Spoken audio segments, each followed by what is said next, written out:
morning, everyone. I'd like to call this meeting to order. And I would like to begin by acknowledging that we are in Treaty 1 territory and the traditional homeland of the Métis Nation. My name is Carrie Linklater. I'm your chairperson today. I am joined on the panel by Mr. Neil Harden to my immediate left and Mr. Maurice Fearing to my far left. The City Assessor today with us is Ms. Jennifer Martins, and our Admin Secretary is Ms. Huda Aziz. We will begin hearing applications for revision of the assessment roll in accordance with the Municipal Assessment Act. The matters for which revision is requested have been described in each application, and we will limit discussion to those matters. The statements that applicants or the assessor make at this hearing are sworn testimony, and anyone speaking to the matters must be sworn in. Be advised that comparison of assessments of properties are not considered evidence of market value by the board. The board is appointed annually by City Council and is independent of it and the City Administration. It makes its decisions on the basis of the evidence provided at this hearing and issues a written order that will be mailed to all parties as soon as possible. Please note that the board's decisions with respect to an application may be appealed to the Manitoba Municipal Board if their matter pertains to assessed value or classification, or to the Court of Queen's Bench if the matter pertains to the application of exemptions from taxation. Should you wish to appeal, information on how to do so will be included with the board order. With respect to the hearing process, I will confirm the matters to be addressed with each applicant following the swearing in. We will then have the assessor's testimony followed by questions that the applicant may have, and then the applicant's testimony followed by questions. Each side will have an opportunity to summarize if they wish. Once all the evidence about an application has been brought forward, the applicant may leave. The process will repeat for each item on the docket today. The session will close after all the applications have been heard, and the board will deliberate in private and make its decisions. You will receive the order by registered mail as soon as possible. As information, all public hearings are live streamed, recorded, and will be part of the public record.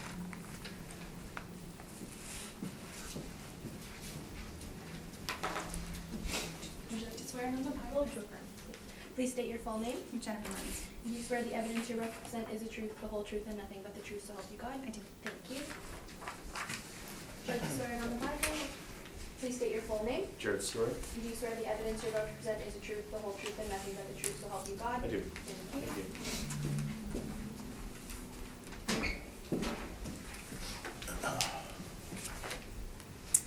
Good morning. Good morning, Mr. Stern. Whenever you're ready. Thank you. This is roll number 13030753500 880 Arlington Street. The assessed value is $8,025,000. Its classification is 20, and its liability status is grantable. It's an apartment building. It's zoned residential 2-family. If we look on page 3, there's the income value summary. There is a total of 116 units. The average monthly rent per unit is $679.89. This gives us a gross potential rent of $946,407 with a vacancy rate of 2.6%, an expense rate at 53.86%. We get a net operating income of $425,319. The cap rate is 5.3%, and that gives us the $8,025,000. On page 4, there are some comparable rents, and on page 5 and 6, we have the capitalization rate evidence, and then on page 8 and 9, there is income and expense information, and on the back there is 2 overhead shots. Thank you.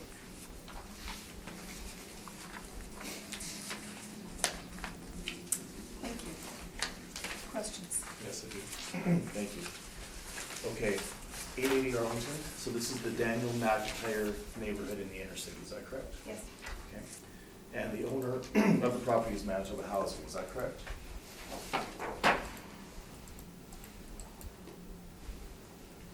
There is Mm.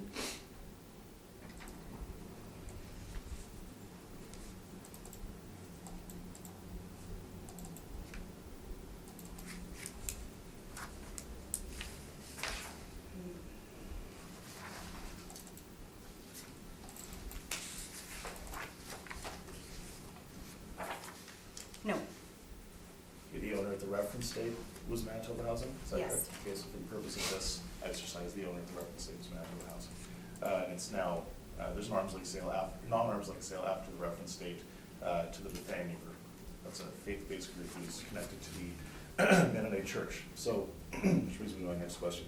Are you aware that the First Mennonite Church is one door away at the corner of Alverstone and Notre Dame? isn't that around the corner? No, that's right next door. Okay. Okay. So, are you aware that the subject property and its neighbor, which is its sister building, it's called Sunset House, I believe, were constructed in the late 1960s and early 1970s by the church to care for the elderly? What is the address of the other building? 888 Arlington. That one is not owned by the church. No, they were developed by the church at the same time to care for the elderly. Sunset House was developed in 1969, Arlington House was developed in 1974. Okay, regardless. It's safe to say then that the subject building has always been a senior's home, is that correct? I haven't looked past, I'm assuming. Okay, so it was built in 73, and the effective age is 73. So does that mean that there have been no substantial upgrades in the last 46 years? I did not look at the upgrades or at the permits taken out on this building. Okay, but the model would have caught and adjusted the effective age had there been permitted work, correct? If it's working properly, yes. Okay, so the building has 93 bachelor suites and 21 one-bedroom suites. Do you think that that suite mix aligns with what the market demands for apartments? I have 95 bachelor suites and 1 2-bedroom. Oh, right, okay, so the 1 2-bedroom is the caretaker suite. Fair enough, we're in and around, well, actually that would be more, so there's 75% bachelor units in this building. Do you think that's what the market is demanding in terms of multifamily properties? I feel that there's a high demand for bachelor suites due to the affordability. Okay, and do you think a potential purchaser would see that suite mix as a positive or negative? Any potential purchaser looking at buildings of this era would see that there are many buildings that have that type of suite mix. Would they see it as a value positive or a value negative to have 75% bachelor units in this? If they're looking at that type of property in that neighborhood and they're looking to get that type of tenant in, then yes, they would. Okay. And would you say that these units are generally smaller than average?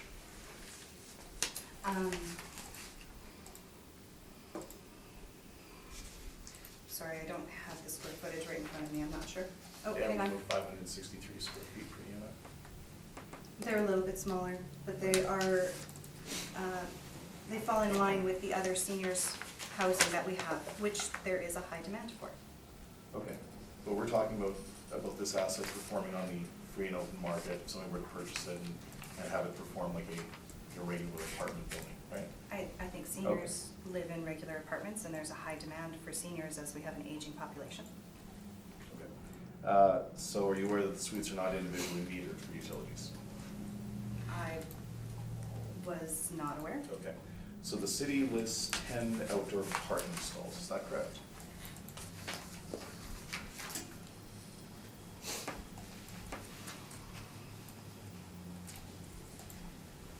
It lists 10 outdoor parking stalls. Right. So that means there's 1 outdoor stall for every 13 suites. Would you say that's typical?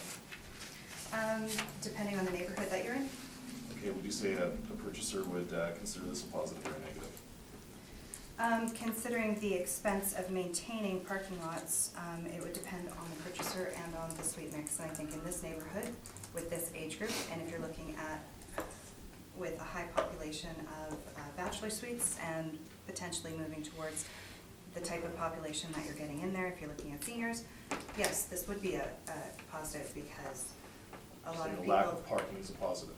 Actually, because the expense of taking care of a parking structure or of a parking lot would detract from the income.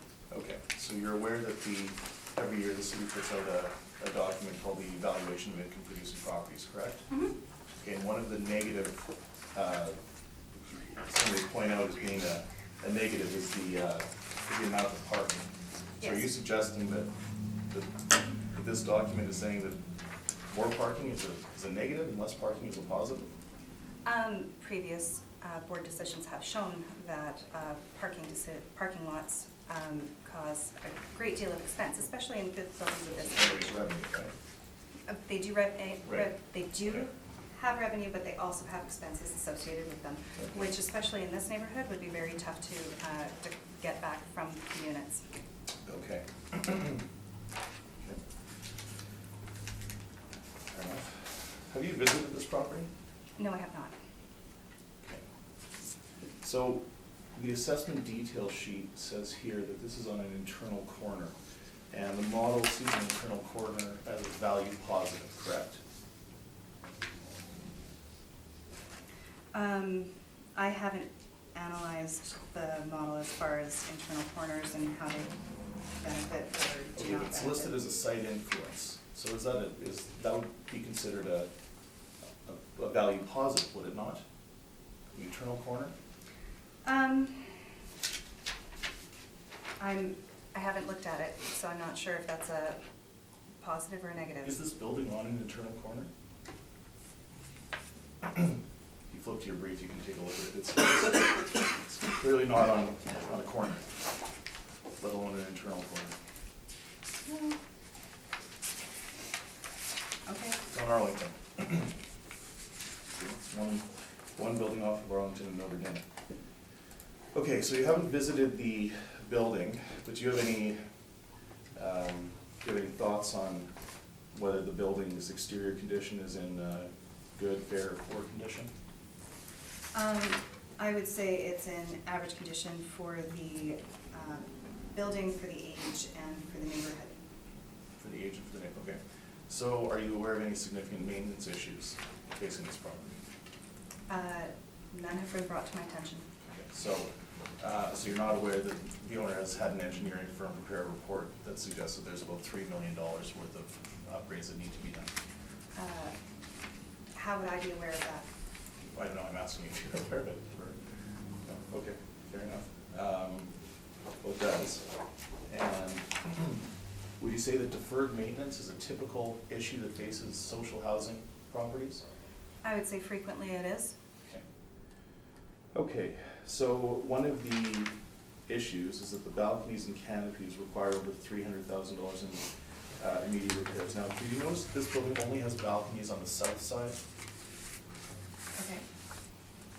Did you Are notice you, that? sorry, are I'm you asking asking, if you're you're asking me if the building has Have balconies? you looked at a photograph of this building? There, it's right here. I can't see the back of the building, but I can only, from my photograph, I can only see balconies on the south side. Okay, would you say that that's typical? I wouldn't know. Okay. It's just, it's not typical. But it's part and parcel of how this building was purposely built as a senior. Mr. Story, I think Yeah, you're getting fair into your enough. presentation. Okay, so these balconies face St. Edward's Private Catholic Elementary School. Is direct school adjacency seen as a positive or negative value in general by the department? I haven't looked at the model to see if that is, how that influences value. Okay, so you're not aware then that St. Edward's is a Class 2 heritage building and can't be significantly altered or demolished? Sorry, are you asking or telling? I'm asking you. That building is not on this docket. I haven't had an opportunity to investigate. Okay. The issue, okay, fair enough. So are you familiar with this area, Arlington and Notre Dame? In what way? Have I been there? Familiar with it, have you? I've driven through. You've driven through. Would you say, based on your experience, that this is a desirable area to live? Once again, that depends on your perspective on this. I would say that this is a more desirable to live in than, say, Flora, but it's possibly less desirable than Tuxedo. It's possibly less desirable than Tuxedo. This is the corner of Arlington and Notre Dame. Okay. So would you say that proximity to residential amenities like grocery stores are important to apartment dwellers, especially if they have no parking? I've never. Sure, Okay, and does the subject have any residential amenities nearby? I haven't looked. I don't know. Okay. Okay,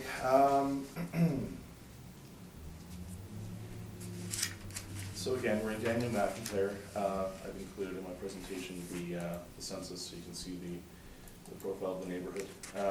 So do you think, in general, that crime might be higher in this neighborhood than compared to the citywide average? I haven't done a crime study. Okay. Do you think the risk of increased property crime might be a consideration in this part of town?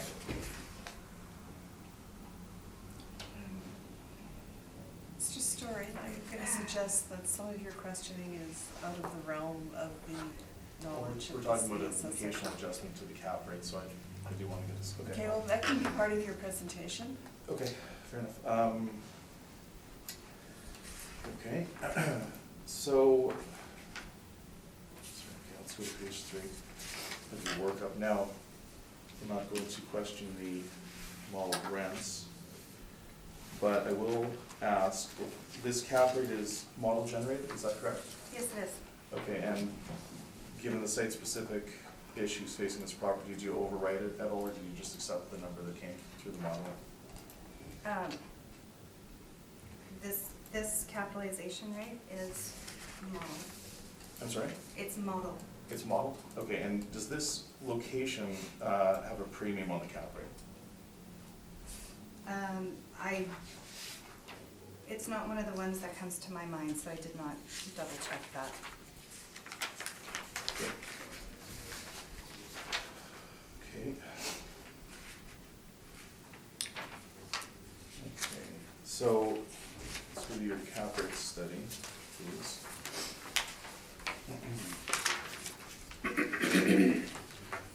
Okay, so on page 6, you have your cap rate evidence. Now, of the first 3 of these buildings were purchased with the intention to renovate. Are you aware of that?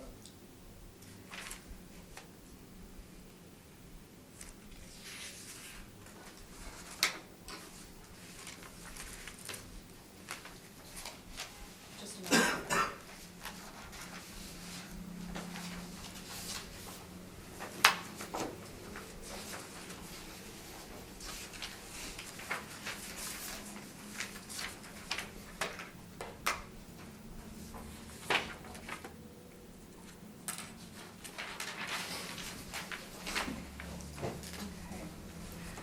I'm aware that some evidence has come to the light that mentions that. However, I would like to say that that is inconsistent information that is handed to the department. Okay. Okay. Now, you're aware that there are multiple decisions from the municipal board that say you can't use a building that's been renovated for the purposes of developing a cap rate study.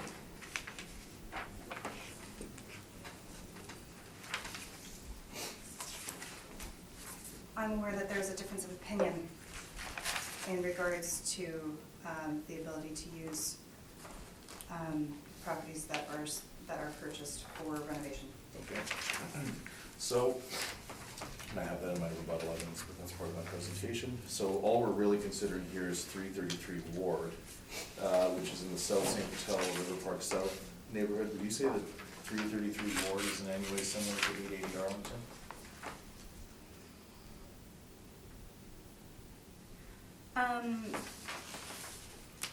There are differences. Okay. Is And it, once again, I would like to mention that these cap rates aren't the cap rates that we are using to directly compare to the properties, that these are a sample to demonstrate that the cap rates that are model-driven right. are Okay, producing cap rates but that are Ward is- within the guidelines. Ward transacted a 5.13 cap, and we have 880 Arlington of 5.3 cap. That's why I ask. Would you say that Ward has a superior location?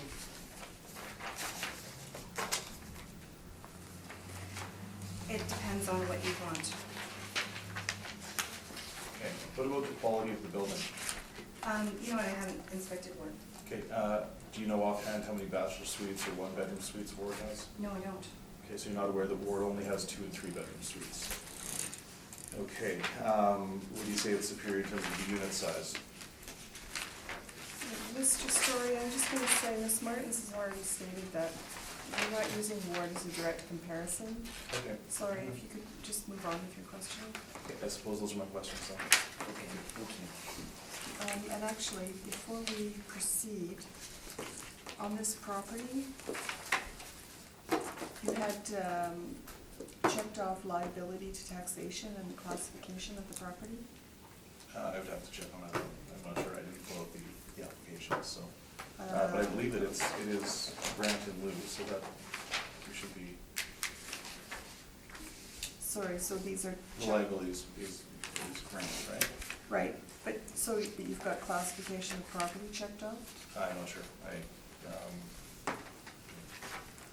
no, I'm not sure about that.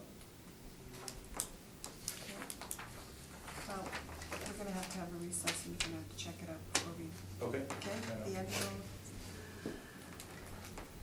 Questions, Maurice? Just a few. Just look, because it's all model driven, I think you answered that. The bachelor is 95. Now, it seems the bachelor suites on page 3. I'm not sure the appellant clarified that. You're at 95. He clarified the 1-bedroom and 2-bedroom, but I don't think he clarified the bachelor. Is it 95 or 93? We have 95. You have 95? Okay.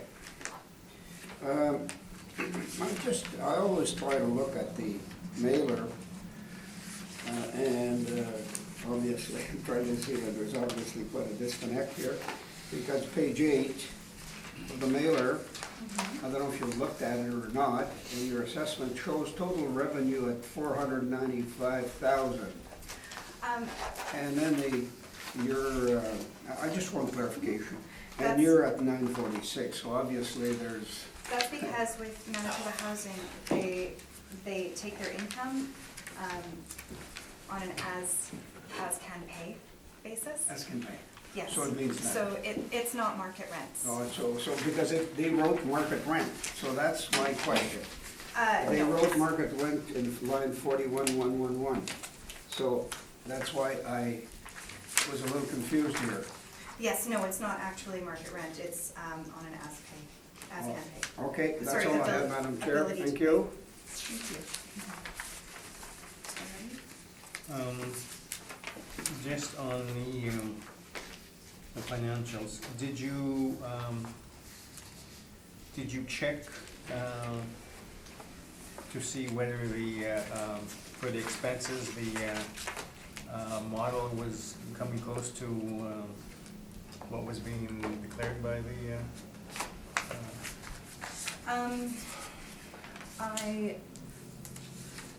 I did not.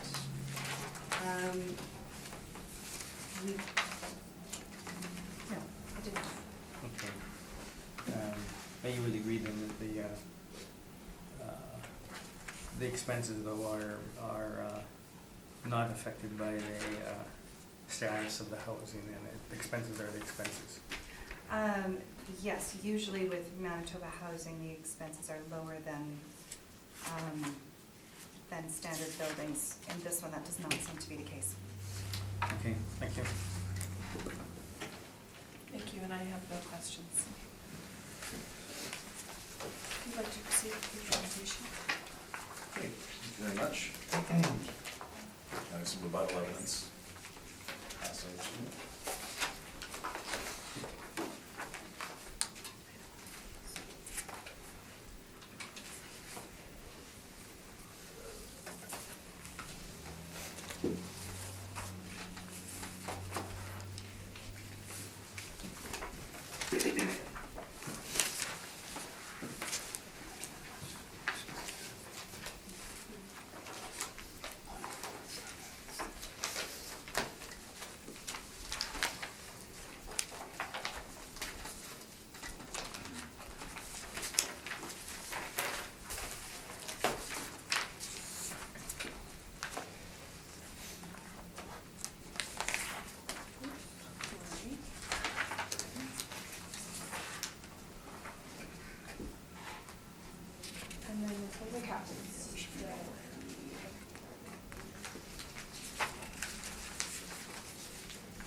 Mr. Story, we're going to have your rebuttal after your presentation, after we ask questions, okay?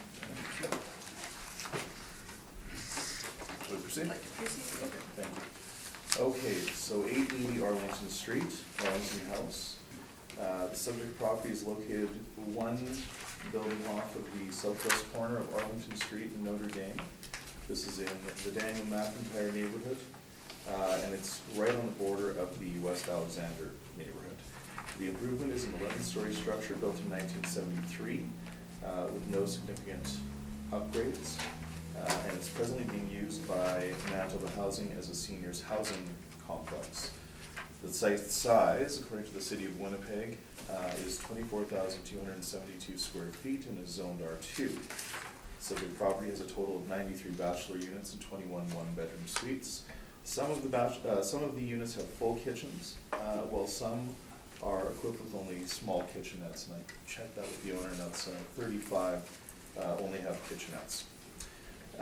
The suites are smaller than average, they're not individually metered, and typical residential amenities such as groceries are well removed from the subject, with the closest grocery being approximately 1.5 kilometers away. There's limited outdoor parking with some paved stalls as well as a gravel lot. Okay, so for the purposes of this report, we are disputing the assessor's cap rate of 5.3%. And we're using a cap rate of 7% based on the cap rate study shown in our appendix that you've been provided with.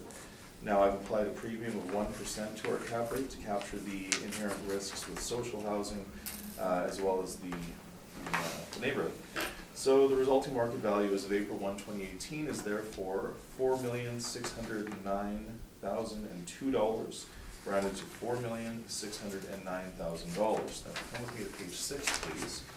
I'll show you our workup. Okay, so page 6. Again, this is a social housing complex, so we are not achieving market rents. So for the purpose of this exercise, we've accepted the assessment department's market rents as well as their vacancy rate.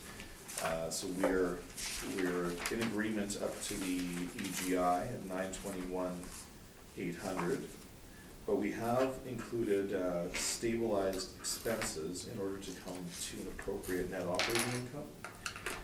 So you'll see that the way that we do this is we stabilize 3 years, and if there's any kind of if there are any anomalies, then we might go a little bit further back to try and smooth out the expenses in order to come to what we'll call a typical year. So I've included these expenses here, and they're supported by the income and expense questionnaires that we've submitted. Now you'll notice that our actual ratio is 69%, I should say, but we've capped it at 65%.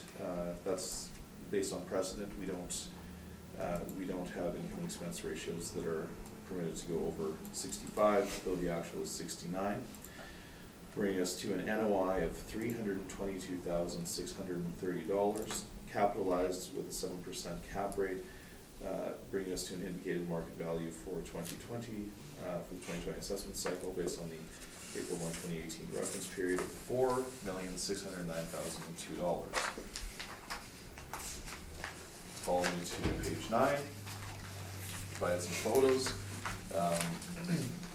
To give you a general sense of the building. So now we're facing north. You can see the balconies only on the south side. Got the south view showing the quality of parking, and just a general view of the neighborhood, so you can see where we are and what we're talking about. So again, we asked that the value be amended to $4,609,000. Thank you. Thank you.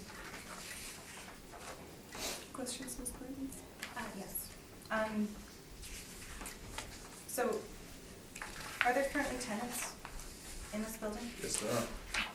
So, the condition isn't so bad that it's vacant, right? The condition isn't so bad that it's vacant. No, it needs $3 million worth of work though, so no, it's not Okay. vacant. Is that capital expenses? That ranges everywhere from fixing the balconies and the canopies. Some of it, yes, some of it is just air quality, with some signage issues. There's all sorts of maintenance that's required here.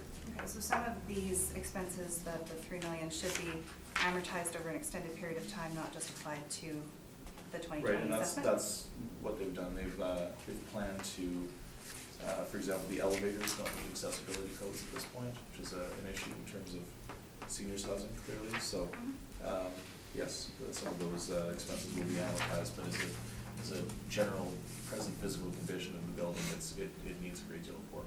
Okay. Now, you spoke about deferred maintenance. Right.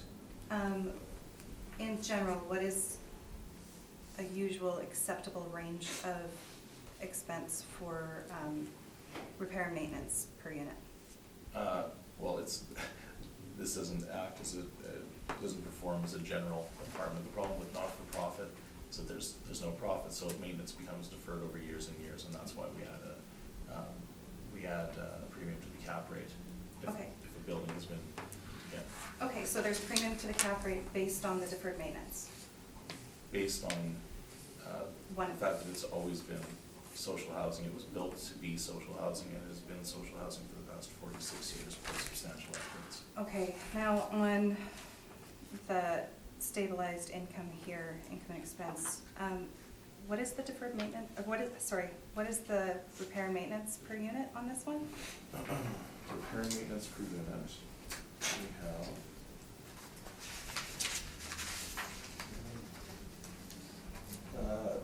Just shy of 1,800 per unit.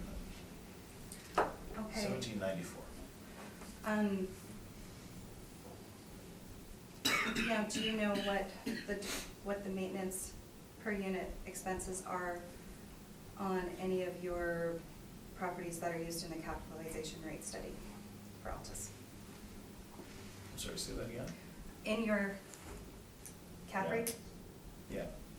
do you know what the repair and maintenance expenses per unit are on the properties that you put up here for us to use to evaluate the cap rates? No, not off the top of my head. Okay. Let's look at some.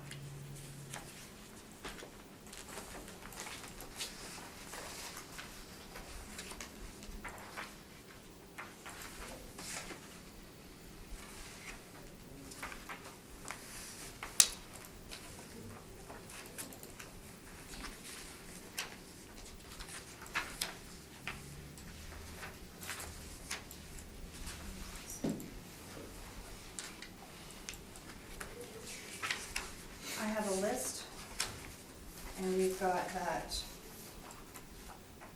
100 Southview. I'm not sure where the chart is, in your, lost my page. That one says that it is $600 per unit. 718 Beach is at $500 a unit. I'm sorry, what page are you Sorry, which referencing? page? I've lost my page. Okay, sorry. Right at the beginning.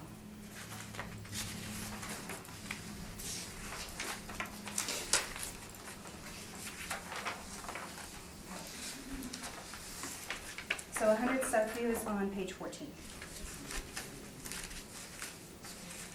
And that one is $600 a suite.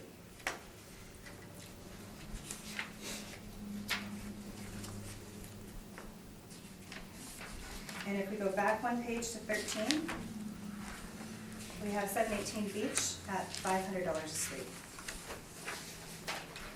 On number 12, sorry, on page 12, 333 Ward, we have $1,072 per suite.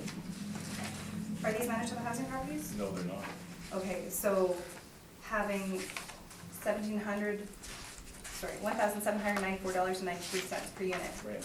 is that a reduced amount due to being Manitoba housing That's and? a very high amount based on the fact it's Manitoba housing. Okay, so this is a 3-year average, and over the past few years, they've been putting in a high amount. They've been working on the maintenance. So do you really feel that it is appropriate to add additionally to the cap rate in order to offset the deferred maintenance. Not sure what you're getting at. I'm suggesting that the repairs and maintenance in Manitoba housing, if they're maintained to a standard, are generally very high. And a lot of the time that has to do with the location as well. And so I spoke to the owner, the amount of times that their windows get broken is disproportionately high compared to South St. Vital, for example. I understand that, however, your capitalization rate is significantly higher than previous decisions that I've looked at for Manitoba housing properties. So I'm trying to figure out how, when other properties Which that properties are you referencing? And have you submitted those into evidence? no, I haven't. Okay. I'm just saying, your cap rate has a significant increase to it. I'm trying to figure out why, why you want a discount on the property based on a standard amount of maintenance, but you want the lack of maintenance to increase the cap rate. I'm not following what you're saying. Discount, Okay. we're trying to come to fair market value. Now, a purchaser Yes. who was looking at this property, now you said that Tuxedo might be better than Notre Dame and Arlington. I would suggest that they're not even in the same conversation. Well, you've And mentioned they're- that this one recently changed hands. And a non-arm's length transaction between two social welfare groups. We're not, this is not an adventure in trade or commerce, is it? Is it not for profit? A potential purchaser who was going to bring this onto the open market and market it to get the highest possible rents would see many of these issues as it would be risk. This is pure and simple. Risk is numerically expressed by the cap rate. There has to be an Okay. adjustment to the cap rate for a property in this neighborhood that serves this function. Do you not agree with that? You have a point. Now, I'd like to say that your examples for properties that you are bringing up to support your cap rate, Which they're, properties? The study? the study, Okay, the study has given us an indicated range. yes, So we're yes. saying that for a property of this vintage, Mhm. the 6% cap rate is wholly appropriate. Okay, I'm providing a 1% adjustment based on social housing and location.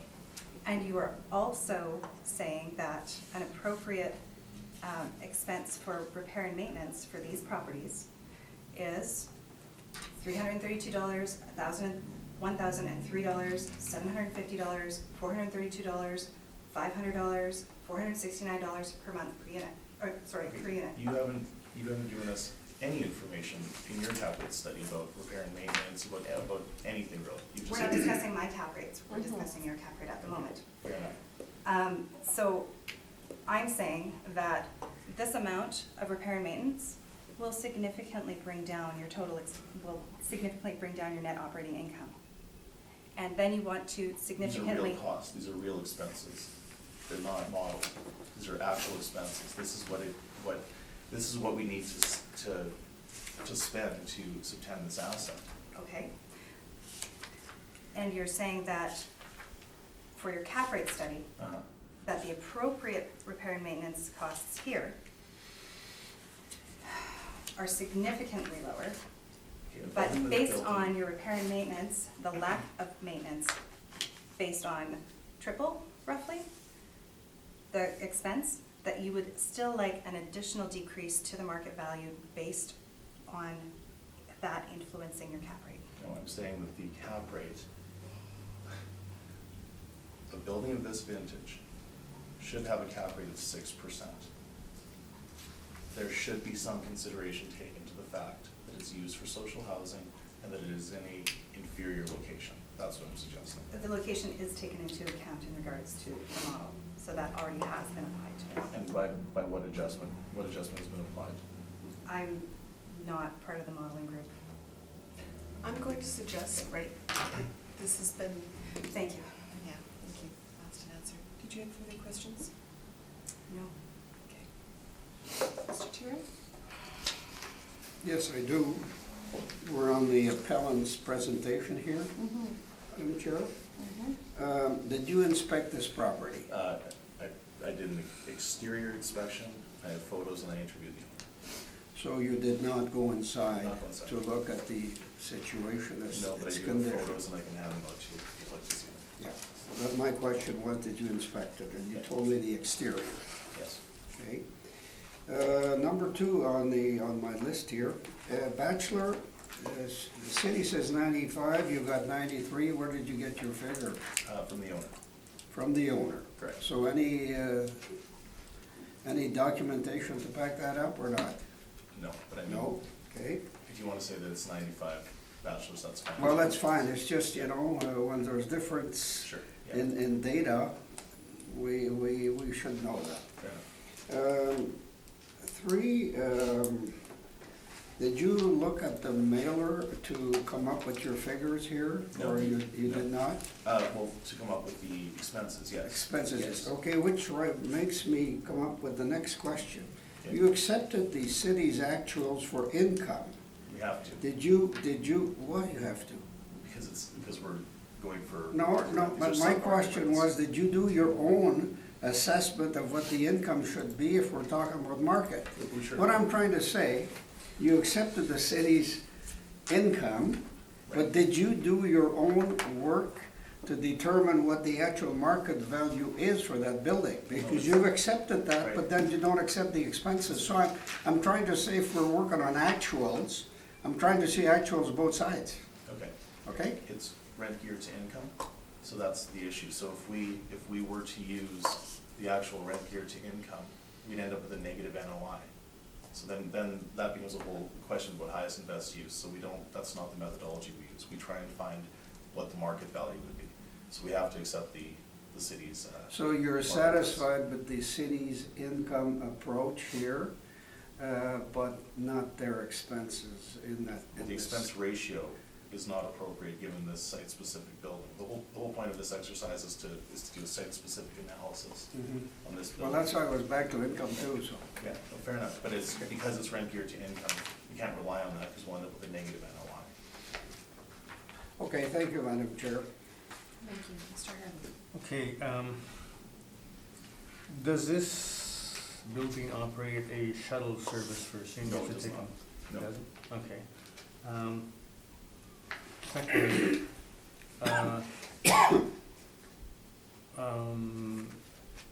does it make a difference, seeing this as a seniors residence as opposed to a low-income residence? Well, it is rent geared to income, so Well, both could be rent geared to income. that'd be the definition of low income, right? Rent geared to income is low Yeah, income housing. but does it make a difference where it's for seniors, which I imagine is, I don't know, 55 or 60 plus, as compared to just low income? A difference in terms of what? What you'd expect for repairs and maintenance, Oh, interesting. Well, it's unlikely someone in 75 years old is gonna throw a wild party. right, that's true, but there's also the issue that if the elevators are out of date and don't work particularly well, there's less general mobility throughout the building, so, but there's turnover, and every time the suite turns over, there's repairs and maintenance to prep the suite for the next tenant, so it's hard to say. Okay, those are my questions. Thank you. Thank you. Just going to page 2 of your brief, and I understand you did not visit the subject property, correct? Oh, no, I absolutely visited. No, but I mean inside. No, I didn't go outside. Right. So you were talking about the units having, some of them having full kitchens and some of them only having a small 32 kitchenette. have kitchenettes, Right, 32? that's correct. Okay. What is the definition of a kitchenette as opposed to a full kitchen? Well, Do they have a fridge, a stove?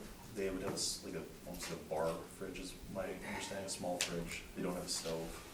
It's more like a hot pit. So some of the people who are in this building, they have a meal service, so they're not cooking food in their suites. They go to a common area on the second and third floor, and meals are provided for them. So they have sort of a hot plate scenario. They don't have an oven and a full fridge. So that's.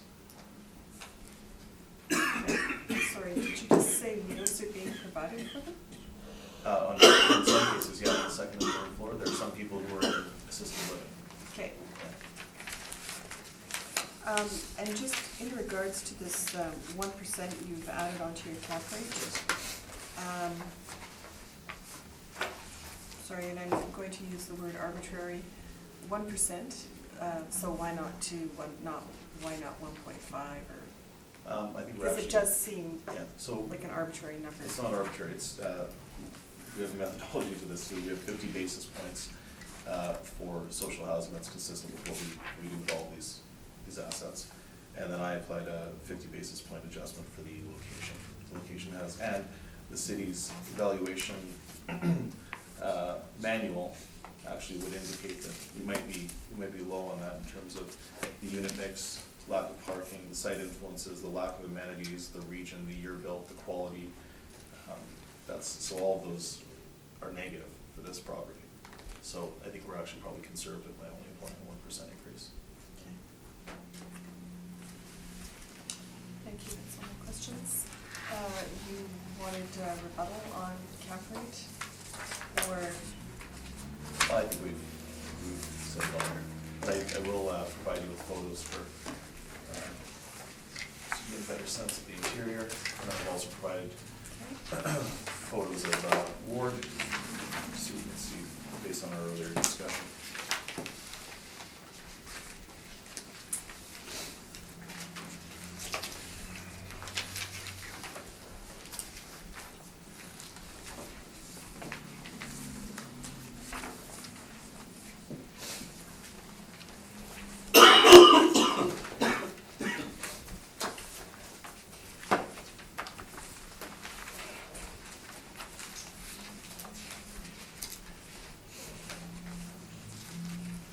Mr. Story, did you wish to speak to these No, photos? just providing it for information, so you can get a sense of the quality of the interior and the, comparing a 5.13 cap on Ward with a 5.3 cap on Arlington, and I think those photos would illustrate why that's not appropriate. Okay. Could either of you have a wish for a summation? We've said it all.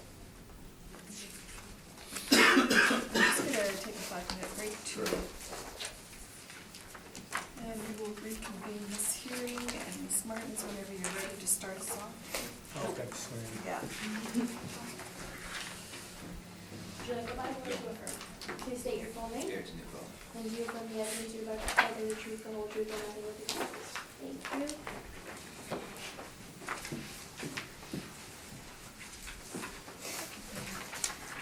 This is roll number 13031780000.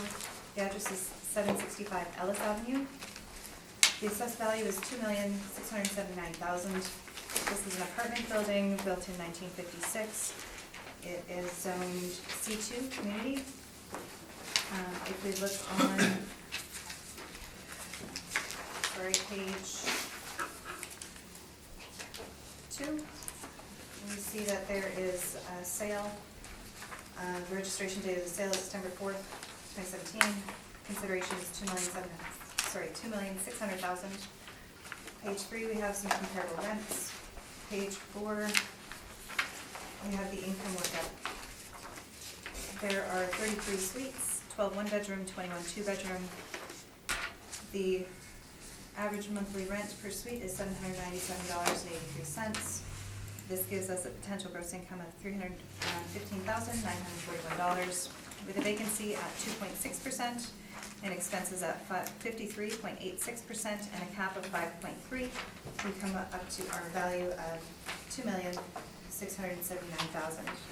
We then have our cap rate evidence and our municipal act excerpts, and we have an income expense workup. Mailer, and then on page 10 we have an overhead shot showing the neighborhood and a picture of the building. Thank you. Thank you. Questions? Yes. How are you? That's it? No, that's all I got. No. That's perfect. One question. you said there was a sale at 2.6 million. Yes. Any reason to think that wouldn't be indicative of market value, based on anything you have? I don't think so. I thought it no, actually. Okay, and, no, those are all my questions, thank you. Awesome. Thank you. Please? Trying to get my ducks in a row here. 1956 building. Cap rate at 530 on the 1956 building. Absolutely. What's your cutoff on those cap rates? Do you know? You know what, it's, we've worked very hard at not having like steep peaks and valleys. We've worked very hard at smoothing it out. That's why it's a 5.3 as opposed to being 5.25 and 5.5, because we don't want big jumps between them. So we're working at smoothing it out, and I'm finding that on some of these buildings, it's a matter of it's close to the cutoff, it's got, you know, it's a little bit this way, it's a little bit that way, because we've really been working on making it a smooth transition, because it doesn't happen that if it's a 1955 building, it's got a cap rate of, you know, this, and then automatically in 2 years it switches, right? So we've been really working hard at making it more streamlined.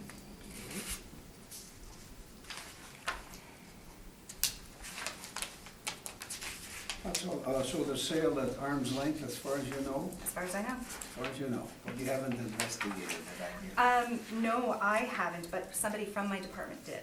Okay. And according to What's the them, result?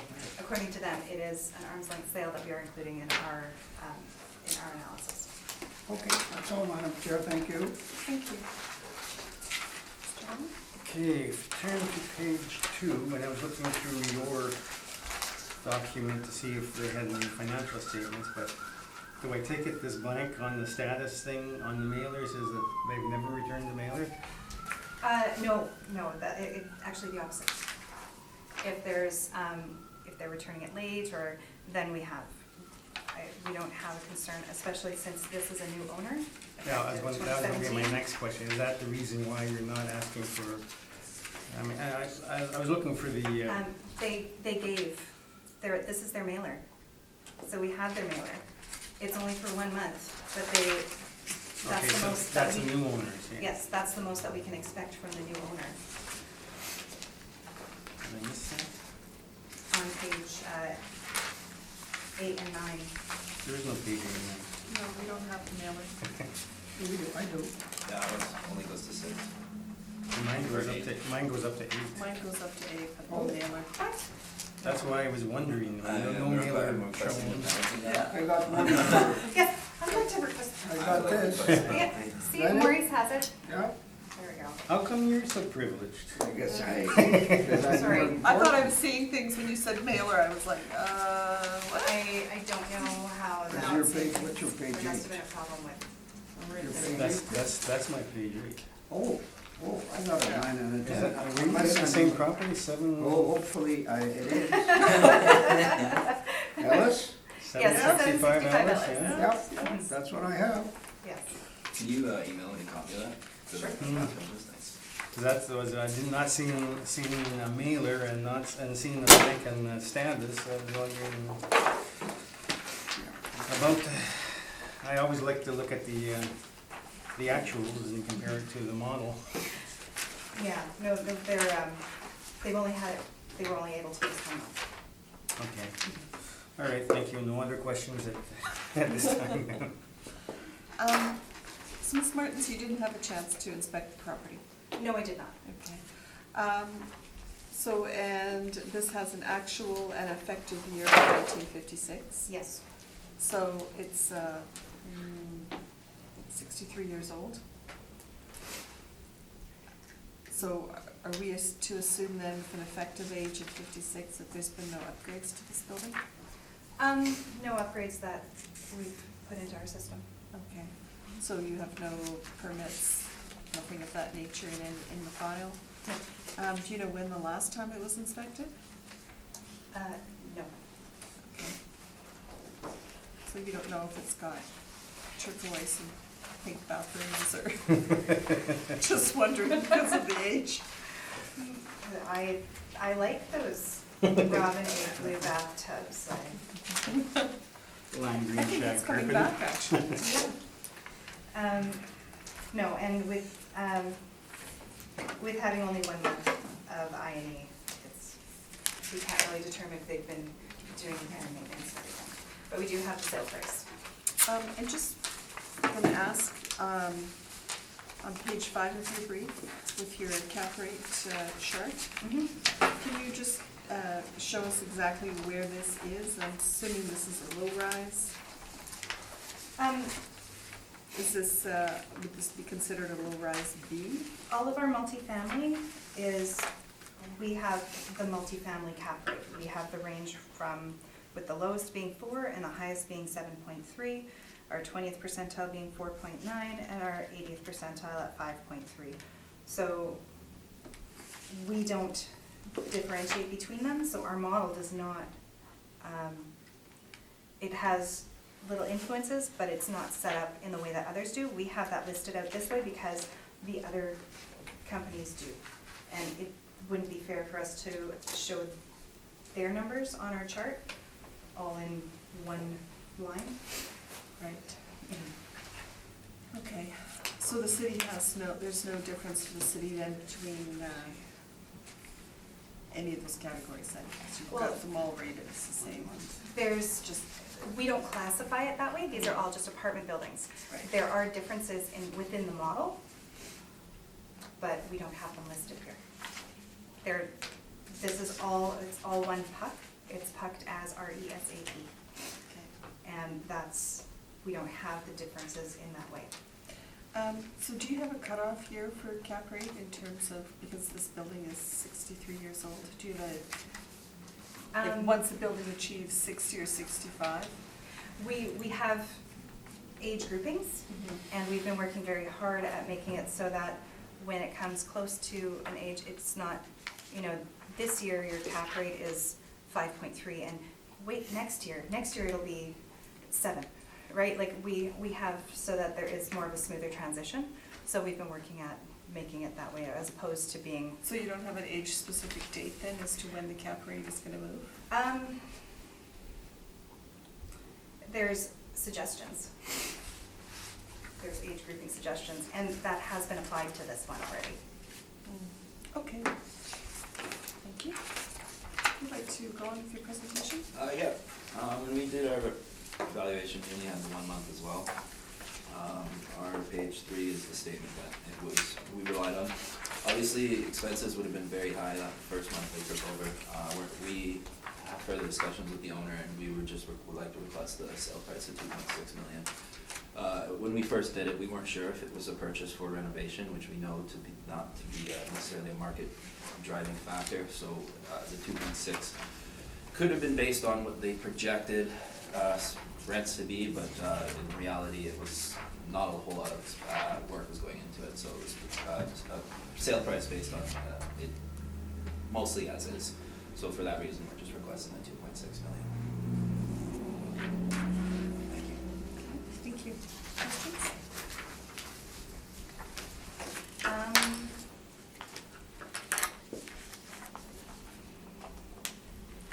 No, thank you. I'm doing well, thank you.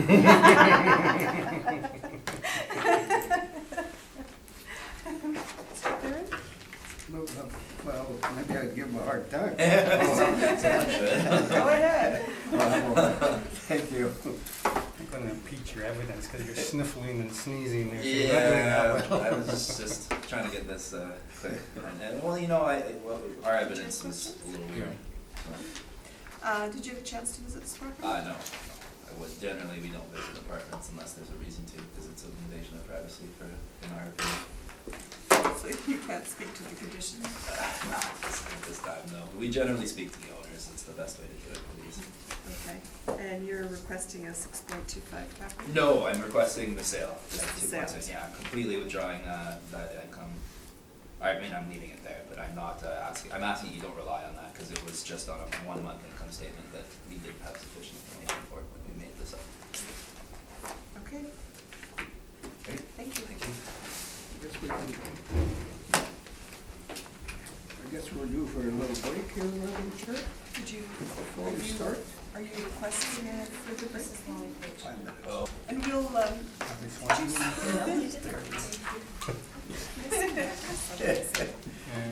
before, I just missed the. Would you like to start on the Bible? Sure. Please state your full name. Trevor Glenn Smith. And do you swear the evidence you're about to present is the truth, the whole truth, and nothing but the truth, so help you God? I do. Thank you.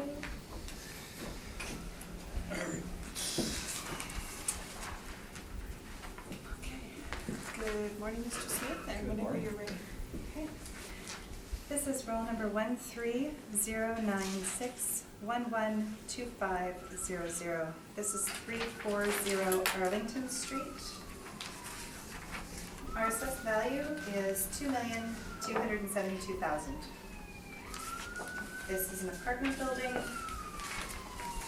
We have the actual years built being 1953 to 1961. There's 25 suites with 13 outdoor parking spots. On page 2, we have the income value summary. There are 4 bachelor units and 15 one-bedroom and 6 two-bedroom. Our average monthly rent per unit is $817.31. This gives us a gross potential rent of $245,193 with a vacancy rate of 2.6 and an expense rate at 49.57 and a cap rate at 5.3. That gives us our $2,272,000. If you look on page 3, we have some rental comparables. Page 4 and 5 is the cap rate information. Page 6 is the Assessment Act excerpts. Page 7 is the income and expense information. It's somewhat fuzzy, I apologize. And page 8, we have an overhead shot of the building and a neighborhood shot to show where it is on Arlington Street. If you have any questions about the income and expense manner, I do have a clear version. Thank you. Thank you. Any questions, Mr. Smith? Yeah, just a few. For the properties we're dealing with today, just given workload, you probably haven't had time to inspect them. I have not So they're- inspected any of the separate properties or any of the comparables. First, I should ask you how your day is. But that's been covered, so we'll move on. It's getting better and better. Good. Okay, great. The property was built in 1953, and there's a second date of 61, so it's between, what, 50 and, what is that, 60 and 70 years old, roughly? I can pull up my calculator. I know, just in Yes. general terms, yes. Around there. Okay. And the cap rate that's being applied to this is 5.3%. Yes, it is. You had said that there's some evolution of the modeling where there's not a hard transition between 1961 and 1962 or whatever the years are. Would this property not typically be considered an older one, and that would drive a higher cap rate than the 80th percentile, which I think is where it's at? I think that with all the factors that are involved in figuring out the model, we do have a lot of older buildings, so I think that I know that the age and location and all of these factors have been applied to the cap rate.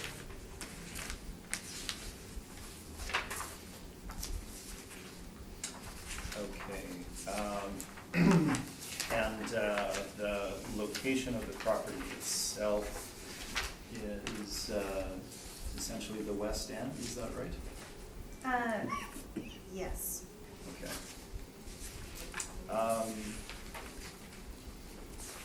The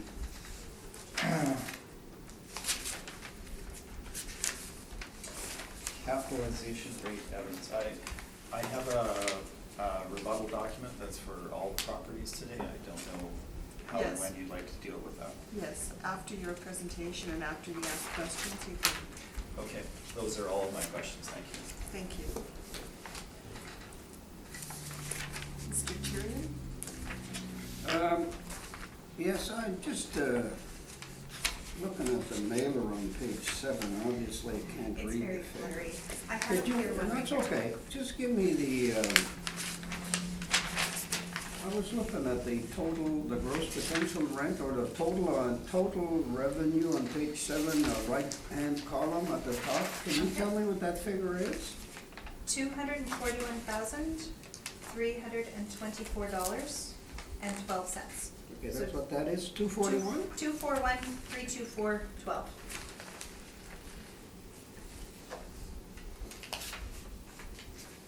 It doesn't seem to be the same, maybe I'm not looking, okay, I'll take your word for it. So that's the mailer total, because it doesn't compare, your potential, gross potential rent is 245,193.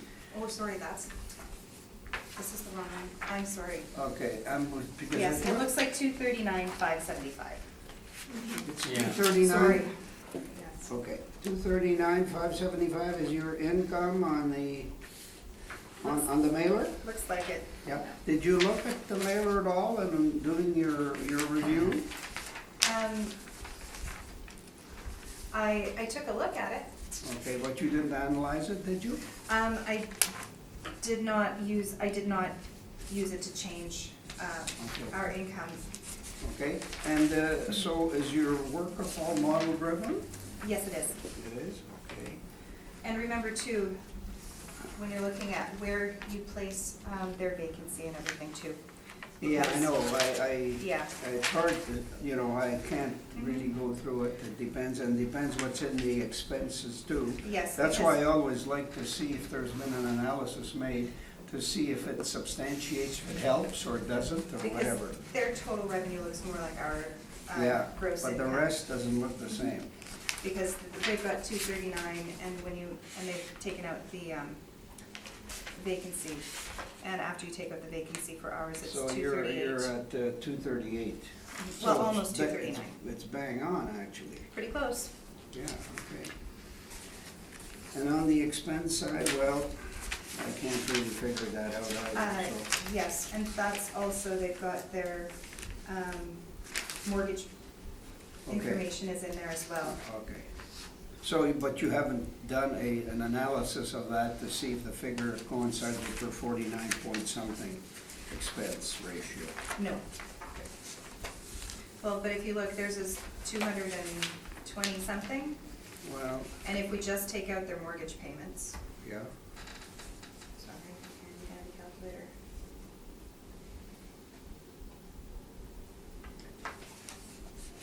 We have roughly $102,000 for their expenses, and we've got 118.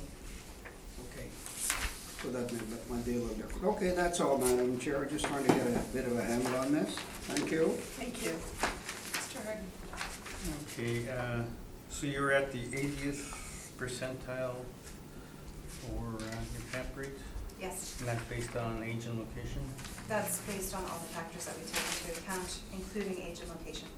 Okay, thank you. Just two questions. This looks like it's, I'm just looking at your page 8 of your brief. So this is one building, or is that a second building behind it, or is that all included? It's counted as, how do we have it on ours? It's counted as 2 buildings. Okay. And that's why I think that we've got the effective year built as with 2 That's- different numbers. Right, so that's what I was wondering. So one of these is 1961 built, then, I'm assuming? I'm assuming, but they are on the same income Roll, stream. They are right. we treat it as a single unit. Okay. But I'm assuming they are still apartment buildings in this, like they're both apartment buildings, That's- it's not. According to our records, yes. And page 3 of your brief, you've got a sale here. To the best of your knowledge, was that an arm's length? To the best of my knowledge, but it was in 2014. Correct, it's outside the so it's- reference date, but I'm just Mhm. curious. Okay. And do you know the last time this was inspected? Do you have that in notes anywhere? No. No? Okay. Thank you. Thank you. If you'd like to give us your presentation, Mr. Smith? Yes, thank you. So just to clarify a little bit, the figure that you're asking for regarding the income and expense statement, it's shown more clearly in my addendum materials on the I&E that's provided there. It's not as fuzzy because it's the same page, it's just clearer.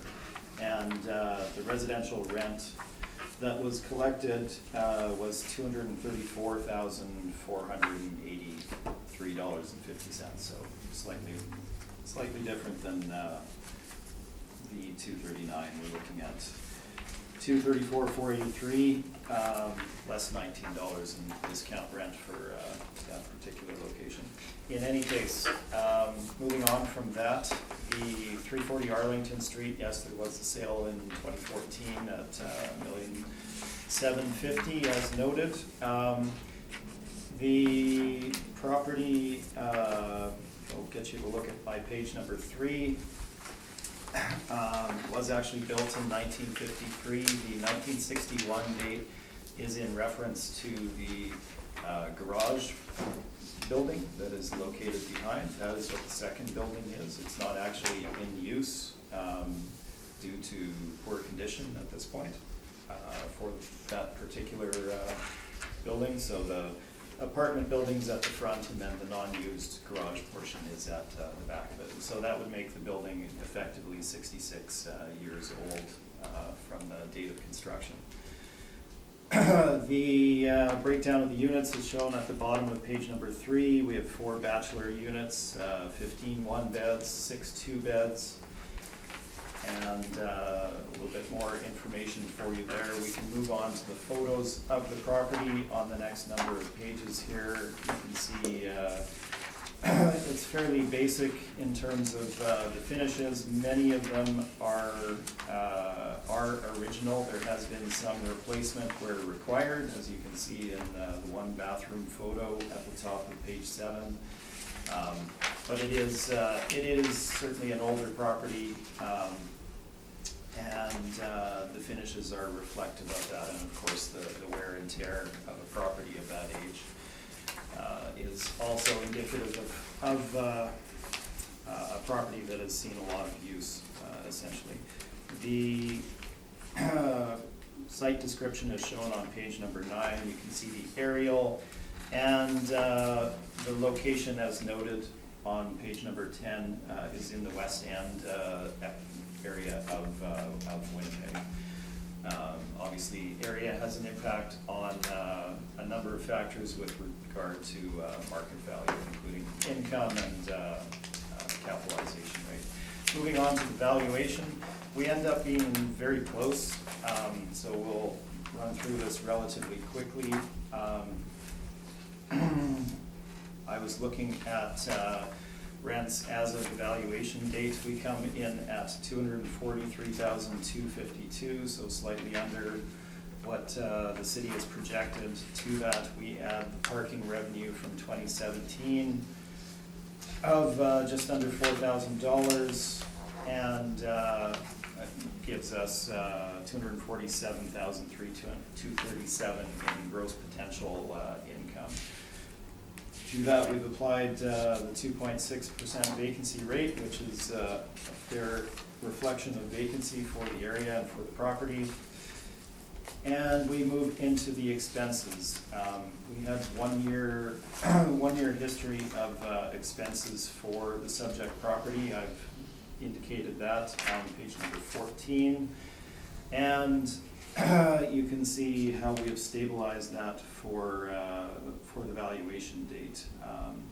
the repair and maintenance for the subject property were particularly low for the property, and that was indicative of, it's illustrated by the photos of the property essentially. So we've made an adjustment to the R&M to bring it up to the norm for the market, and that brings our stabilized expenses in at $119,369. If you compare the NOIs between the city and ourselves on page 15, in this case they are remarkably similar. So just to show the process we've gone through, in this case either one is essentially applicable. Now, moving on to cap rate. We presented our capitalization rate evidence on page number 16. These are properties that were purchased for the in-place income, not for any future income.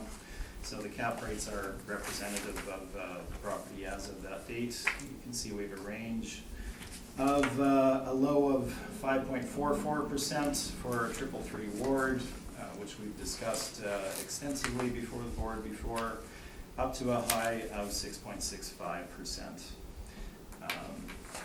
These are of various sizes and applicability.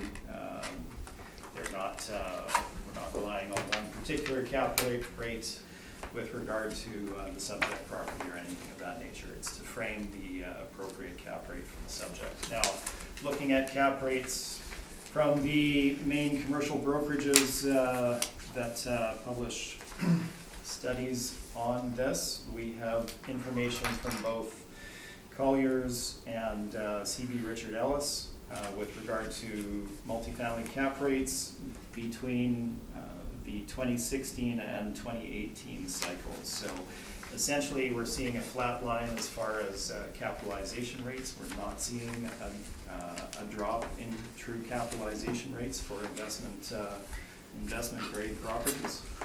If you look at the Colliers information on page number 17, you can see that for low-rise apartments, they're stating between 5.25% and 6% in 2016, 5% to 6% in 2018, with their ranges for high rises remaining identical between that time frame. Page 18 is the CB Richard Ellis information.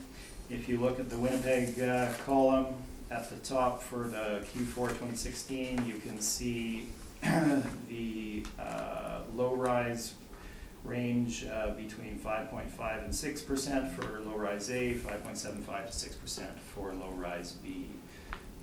Again, this is investment grade properties, so properties of a significant size that would draw interest from larger investors of a national scale.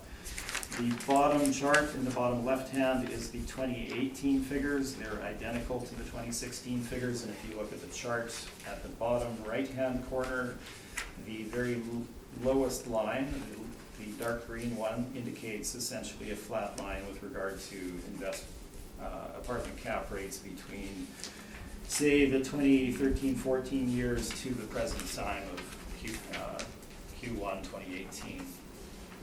So we have an older property, 66 years old, in the West End, with certainly some older finishes and deferred maintenance. We have applied a 5.75% cap rate in our analysis. Perhaps we could have been a quarter point higher than that, but I've applied 5.75, and this gives us a market value of $2,112,000. And our addendum materials include the income and expense statements, as well as a number of decisions from the current cycle with regard to other multifamily properties. We have 615 St. Anne's Road at 5.75, as well as 565 St. Anne's. And I believe the very back of the brief has some additional ones. Tuxedo, Dorset, we might discuss those more with some of the other properties. That is my presentation. Thank you. Questions? Yes, page 14. Yes. Okay, so the repair maintenance isn't site-specific, it's adjusted up to normal. It is adjusted up to a market norm, yes. Okay, and 5.75, when you're looking at Colliers, it appears to be at that's the highest that they go for the, oh, sorry, I was looking at high-rise, never mind. So 5.3 and 5.75 are both within the range that is given for Colliers for their cap rate analysis, correct? It is, again, that's with regard to investment grade properties, so this would not fall within their narrow look at the market, but they're looking at the top end. Thank you. Thank you. Mr. Tyrion? Well, thank you.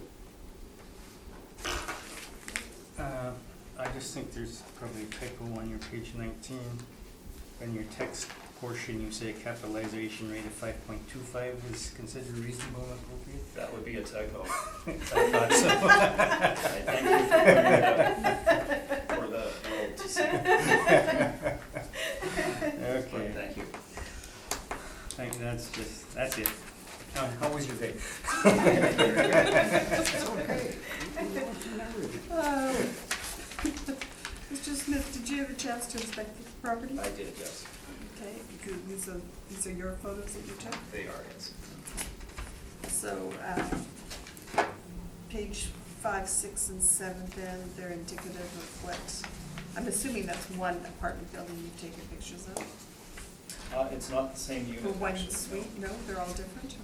They're not all different, but we did see a couple of units, so Okay. I don't believe that is the same unit. As you can see, the bathroom had deteriorated and they had to replace some materials there. Right,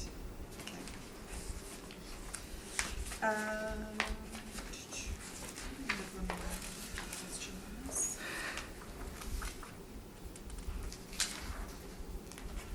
No, I think that is all my questions, thank you. Oh, did you inspect the garage? I did not enter the garage, no, Okay. myself. It has been inspected, but I did not inspect it myself. Okay, Yeah. but you saw the exterior of the garage, I'm assuming? Yes. When you were there for your visit? Yeah, because we not include a photo or so. I guess we didn't. My understanding from the owner is that it is not used because of the condition of the interior. So structural, it wouldn't be safe, or just, because it's a garage, I'm thinking interior, what's? Yeah, I know, and I understand your point.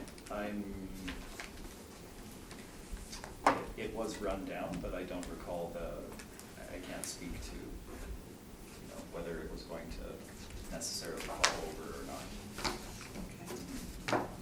So to the best of your But- knowledge, but- it's not being used? It's not being used, no, and I mean, certainly it would be an amenity that they would take advantage of if they had the ability to charge revenue for them to park in there. But it's not being used. Okay. Thank you.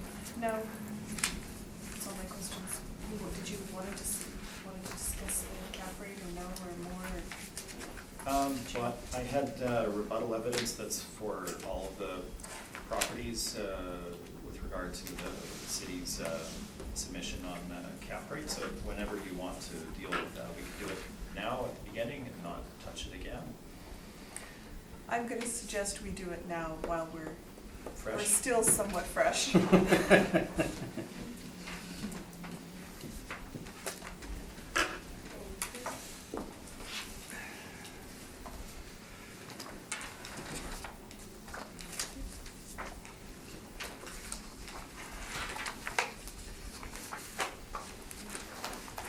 I don't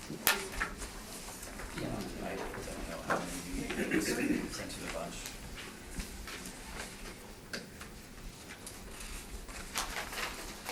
So I'll just direct your attention to start with to the city's brief, page number 4.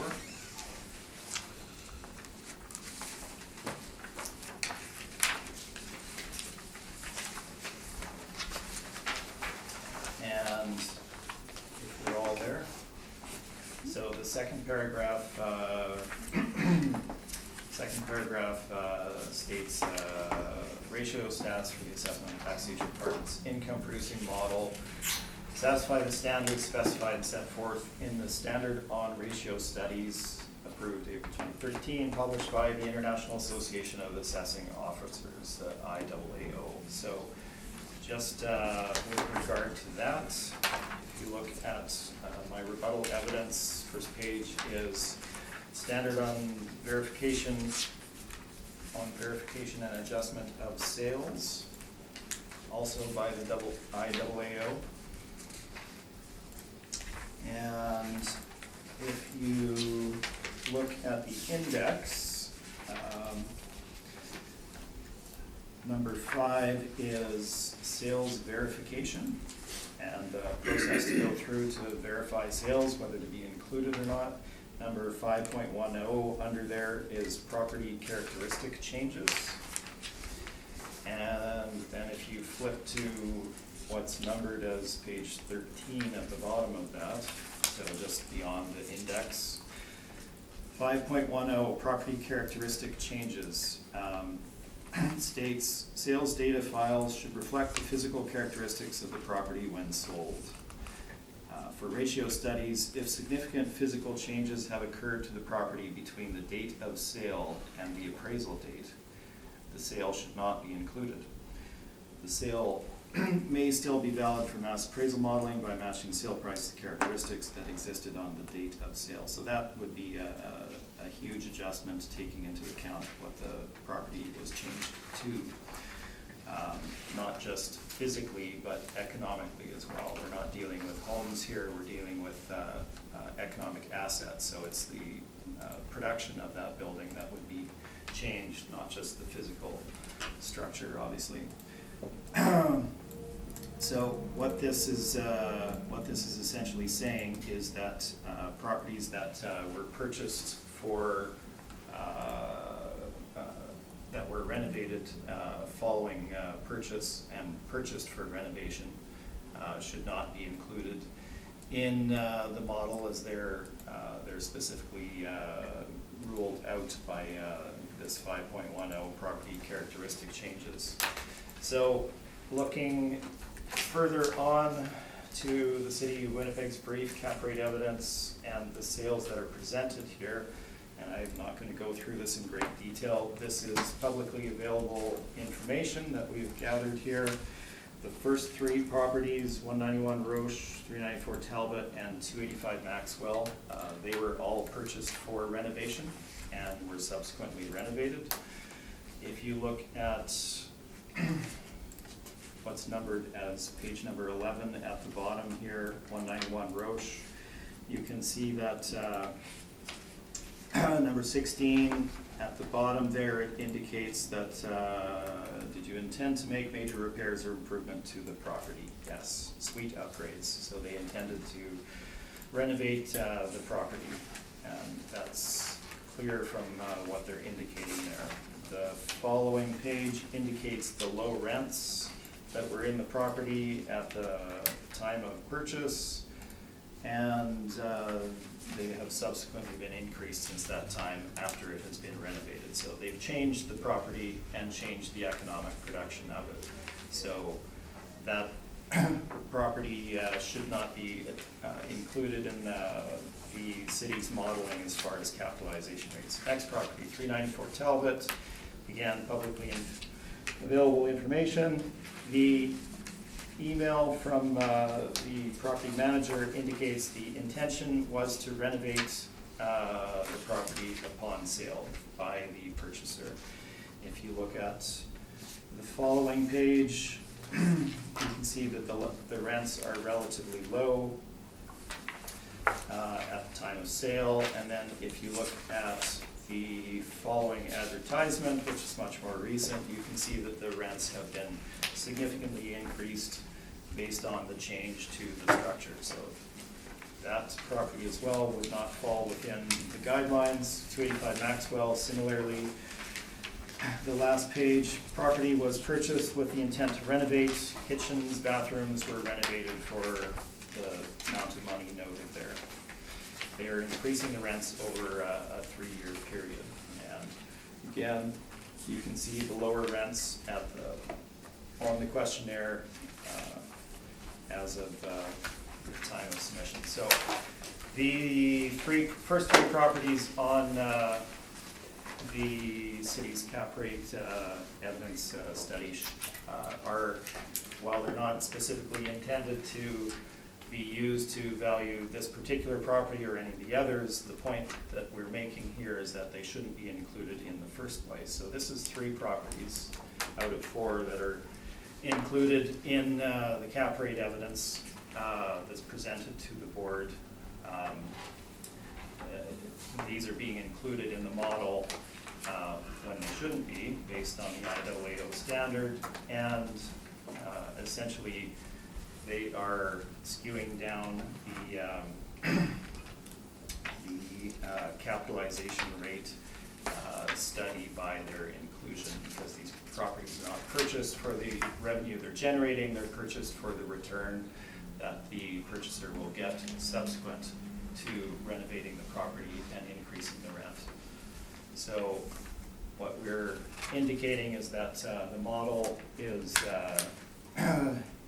inclusive of quite a number of properties that should not be included in it. Many properties are purchased these days for that intent to renovate, not based on the property as it sits, which does not fall within the guidelines.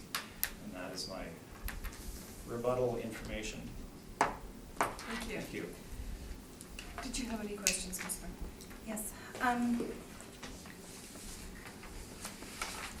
When looking at this, have you read on my page 6 the Municipal Acts, Municipal Assessment Act excerpts? I certainly have in the past, but I haven't read it today.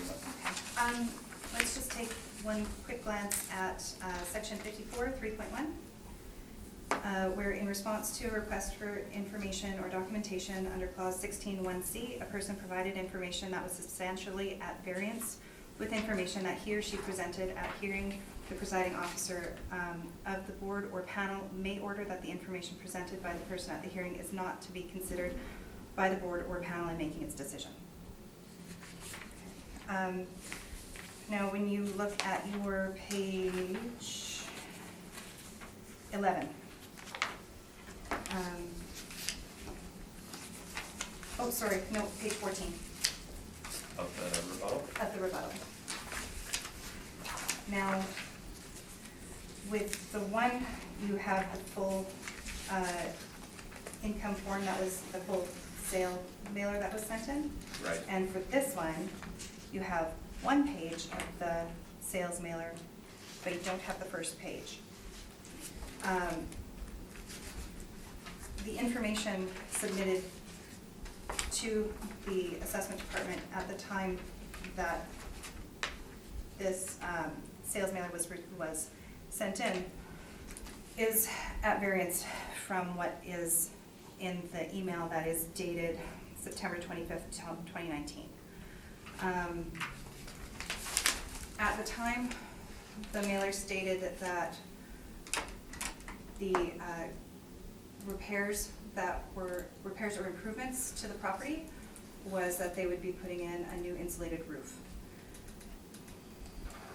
Now, when you're looking at your page, sorry, it says 13, but it's section 5.1, the property characteristic changes.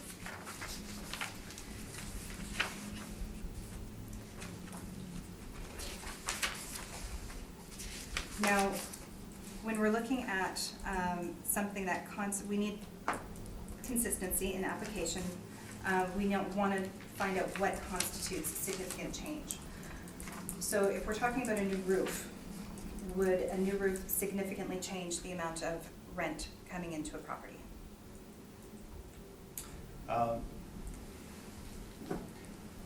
Is the roof leaking? Now, I understand the point that is being made. It's a structural necessity, essentially, in order to provide that housing. Is the roof going to drive more rent? Probably not, but that's not been the situation with that individual property. My larger point is that 3 out of the 4 properties that we're looking at. We're working on it. Okay. Now, our modeling department has worked very hard at making sure that they adhere to the standards. Everybody has a difference of opinion in what constitutes significant change or not significant change. But you said yourself that many of the properties purchased are being purchased for renovations. So when we're looking at the capitalization rate evidence on page 5, those properties aren't necessarily in the cap rate study that has been done in the modeling. They are taken completely separately. The modelers did the model, and they did the caps, and the assessors took a look at some of the sales that we had that are reflective of what is happening in the marketplace. And if you look up top, we took a look at some sales that we have, and we said that the following is a sample of actual sales that took place during the reference period. So these sales are just a sampling that we have taken because the board was asking us questions about showing examples. They said, all we have is this model. So then we took other examples. Just because they're here, totally different people did page 5, then did page 4. And we took a look at what we had, which was actually reflective. You yourself said that many purchased for renovations. So we're looking at properties that reflect age, that reflect, we looked at some that were newer properties, so we've got one from 2006, and we just took that kind of frame, our cap rate that you look at in page 4, because there was a lot of questions about it. So Okay. you're saying that these should be taken out of the study because it means Well- that our capitalization rate model is flawed. And I hate to be a stickler for Mhm. process and whatnot, but these are meant to be questions, I believe, right, of Okay. this point? Sorry? I'm not sure. Are you aware that the properties used on page 5 are there to frame and to demonstrate that we have sales that show that they fall within the model cap rates that we have from the modelers? Am I aware that the properties presented on page 5 are there to frame it? Yes. I'm aware that they're presented by the city as their cap rate evidence, and to my mind, there shouldn't be a difference in how they'd be developed between an assessor versus a modeler. It would be all the same, I would assume, as to how that property was, cap rate was developed. So, no. Okay. My understanding is that if you're presenting capitalizations rates before the board, these would fall within what is used by the department. So I would still assume that these properties would form a part of the modeling of, for the assessment department. Okay. Are you aware that the modelers for the city use more than 4 properties for their capitalization rate study for the model? I am indeed. Okay. And on that point, I would think that if the model ranges from 4.5 to 7.3, they would probably, range beyond 4.03, 4.4, 4.84, and 5. There might perhaps be some higher ones in there too. There's perhaps some. Okay. And what would you constitute as, what is your definition of significant change in regards to 5.1? So how would you, Well, with regard to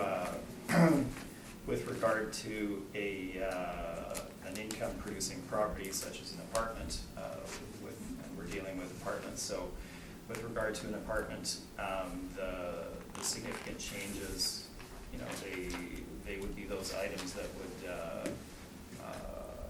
would stabilize the asset in terms of, you know, a roof or structure, et cetera, but more so that would drive additional rent. So you renovate the units themselves, better kitchens, better bathrooms, better flooring, paint, what have you.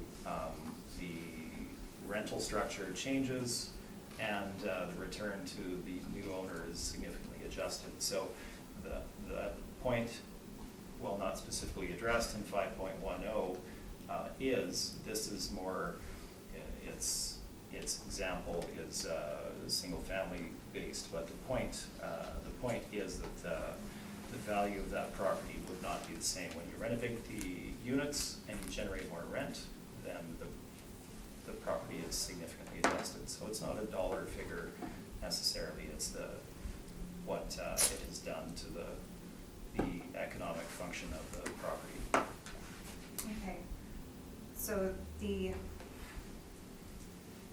is your intention here to say that the capitalization rate on page 5, the 3 properties should be considered, should be taken out because you feel that they are not done according to the standards? It's not that I feel that they haven't been, it's that they haven't been. They've been adjusted, they don't fall within those guidelines, and they're not indicative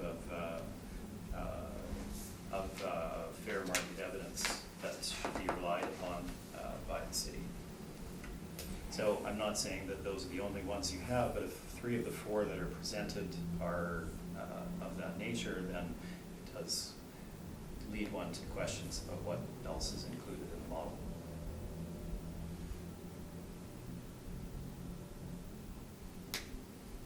Okay, thank you. Thank you. Mr. Tyrion? Well, thank you.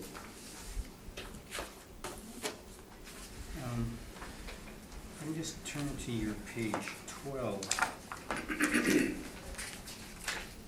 There does seem to be conflicting information on this. And at question 32, it says, was the purchase price based on the property's net operating income?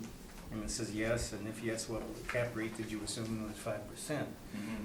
So one page you're saying it's purchased with intent to upgrade, and the other page it's saying it's purchased based on its operating income.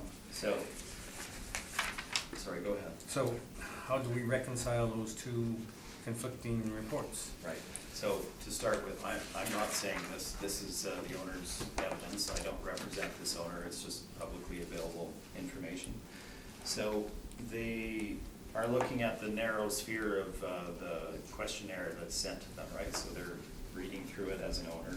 Do you intend to renovate the property? Yes, they did, and they're looking at suite upgrades. The following page, so was the purchase price based on the NOI? Yes. So I guess their purchase price that they paid for it of 3.61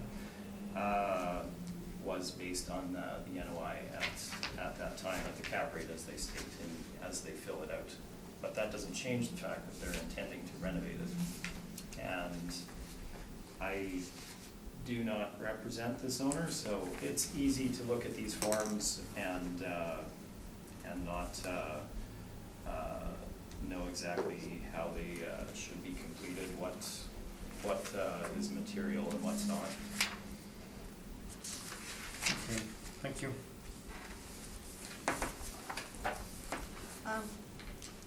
Actually, I'm just going to redirect to the city. I just have a question. In regards, because if you're your banter back and forth. Page 4 of your brief, is your cap rate study. Yes. Do you know specifically how many properties the modelers use in order to get the cap rate?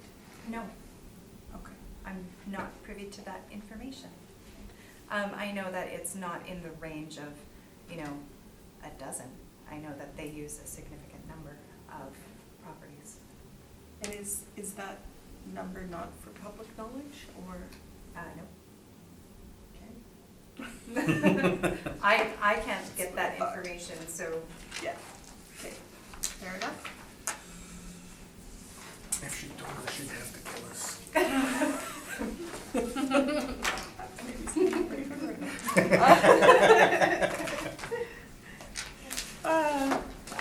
Thank you both very much. We will move on to 260 Nassau Street. I apologize, can I sprint out and pay my parking for another 2 hours? Or Of however course. long it will take? Thank you. And I'm going to call this hearing back to order, and we are proceeding to 260 Nassau Street, and whenever you are ready. Thank you. This is roll number 120215271100. The assessed value is $7,120,000. The classification is 20, residential 2, and the liability status is grantable. This is an apartment building built in 1972 with 121 suites with 16 outdoor parking spots. It is zoned R1, so for res multifamily, for small multifamily, I think. If we go on to page 2, we have our income value summary. There's 96 bachelor suites, 24 one-bedroom, and 1 two-bedroom, which gives us our 121 units. The average monthly rent per unit is $617.29. We have a vacancy rate of 2.4 and expense rate of 56.86 with a cap of 5.3, which gives us our $7,120,000. Page 3, we have some rental comparables. Page 4 and 5 are the cap rate evidence. Page 6 is the municipal act excerpts, and page 7 and 8 is the income and expense information, and page 9 is a picture of an overhead picture of the building, and just a little shot showing where the building is with cordon up in the top left corner with the red line through the cordon. And that's everything. Thank you. Thank you. Questions, Mr. Smith?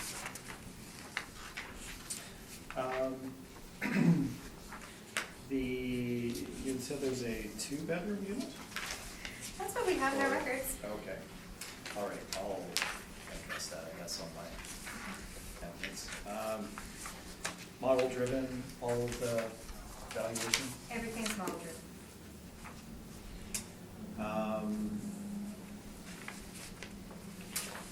I have no further questions. Thank you. Mr. Tiriel? No questions, thank you.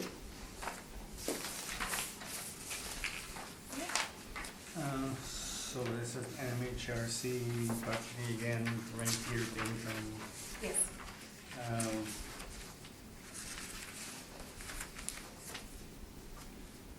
I'm just looking at the statement here, the statement isn't all that,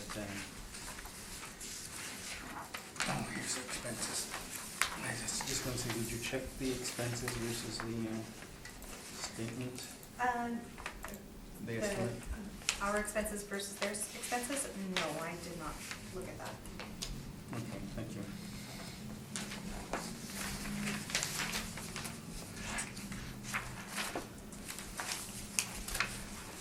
And I have no questions, so if you'd like to proceed, Mr. Smith. Okay, thank you.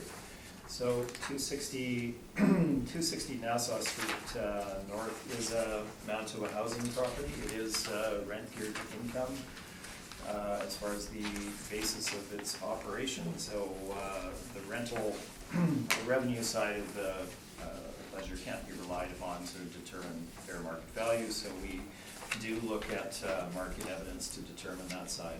The actual expenses to run the property, we do examine in our valuation as well. So looking at page number 3 of my brief, you can see past history of the property with regard to prior appeals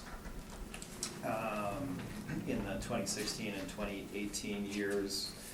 And at the bottom of that chart, you can see that there's 120 units. 96 of them are studio units. They're smaller than bachelors. And there are 24 one-bedroom units. So all in all, there's 120. They don't have a 2-bedroom unit in the facility. It was built in 1972. And there's 120 units. There's very little parking on site of 16 stalls for 120 units. So it's very tight on parking as a market driven apartment, as we're looking at the value here today. That would be exceptionally little parking and would have it wouldn't generate the revenue that more parking would generate, but more than that, people are looking for parking as well. So it would have an impact with regard to rental rates and vacancy on the open market. Looking at the bottom of my page number 3, you can see further description of it. It's a 13-story multi-family building. The finishes are largely from the date of construction of 1972, and you can see that in the photographs of the property. Condition of the units would be considered below average. And the suite sizes are below average as well. As noted, the bachelor studio units are 352 square feet, and the one beds are 417 square feet. So these are definitely on the small side. As with many housing and social housing properties, they do have an issue with bed bugs, which they fight on a continual basis. The photos of the property start on page 4, and you can see them running through page number 7. You can see the basic nature of the finishes, the fact that they're largely original, and just the general size of the units, which is very common with Manitoba housing. The intent is to provide a basic level of accommodation for residents in need of low-cost housing. The property is, site description is shown on page number 8. We have a total of 15 parking stalls actually in our count, 3 of which are reserved for staff and 4 of which are actually used by tenants. Location is shown on page 9, and we can move into the valuation. Looking at determining fair market rent for the property, we've looked at the CMHC average statistics. If you look at my page number 12, we have a chart at the top showing you Fort Rouge stats versus Winnipeg CMA on the right-hand side of the chart. And looking at the subject property itself, we have very dated units and units that are definitely well under the average size. So we have used the market averages less a 10% deduction for size, condition, and finishing of these units. This gives us gross annual rental income of $908,756 with an average rent of $631 a month, which is then shown in the middle of the page on the chart there. Their actual revenue that they brought in, rent geared to income, was $439,000, so under half of what we're projecting for the property. There's also a roof lease for the property, which we've included in the revenue as it is there. Vacancy, we've applied 2.4% as it is appropriate for the subject. The expense allowance, we're looking at stabilizing 3-year history of the property at the bottom of page number 13. As we do, you can see the 3-year history of the property and also the categories that are not included in the information that they have on their income and expense submission to the city and to ourselves. They do not account for property management. They haven't accounted for garbage or snow removal, which is certainly an aspect of every property out there. Professional fees, and there are a number of other categories, but we've made allowances for those 3 in particular. The stabilized expense amount is shown on the right-hand side, and we come to an expense allowance of $531,484 based on the actual expenses of the property with adjustments where appropriate. And move on to the capitalization rate on page number 14. Again, we're dealing with social housing here. We're looking at Manitoba housing-owned property. The intent is to provide low-cost housing to residents of Winnipeg and Manitoba that are in need of that accommodation. I'll just run through the top of my page 14 once, and we can just keep this in mind for the other properties that we're dealing with here today. The determining market value for affordable housing properties for assessment purposes is challenging, as the properties do not transact in the market typically, and therefore there are no directly comparable sales to utilize in determining market value. Now, there are a few sales, but they're not based on typically they're not based on the net operating income of the property, as they're social housing. Additionally, social affordable housing cannot legitimately be compared to standard market apartment transaction, as social housing properties have considerable restrictions and burdens that are not present for market apartments. These would include rental income restrictions, rental market restrictions, a smaller pool of tenants, additional operating expenses typically for Manitoba housing properties. In many cases, wear and tear is generally of a greater extent, a lot more repair and maintenance required. Physical condition of the property, obviously, and then upon disposition, there are other restrictions as well. You have tenants in place under a particular rental structure that they are allowed to carry forward with going forward. All of these would have an impact on market value. I quote from Mr. Richard Polton. He's an accredited appraiser in the United States, an expert in his field, and he has a book titled Valuation and Market Studies for Affordable Housing. And his most applicable quote is, "Developing a market-derived cap rate for an income-restricted property begins with an analysis of the available rates for similar unrestricted properties. Then these rates are adjusted based on the risk factors that an investor would consider in developing a capitalization rate.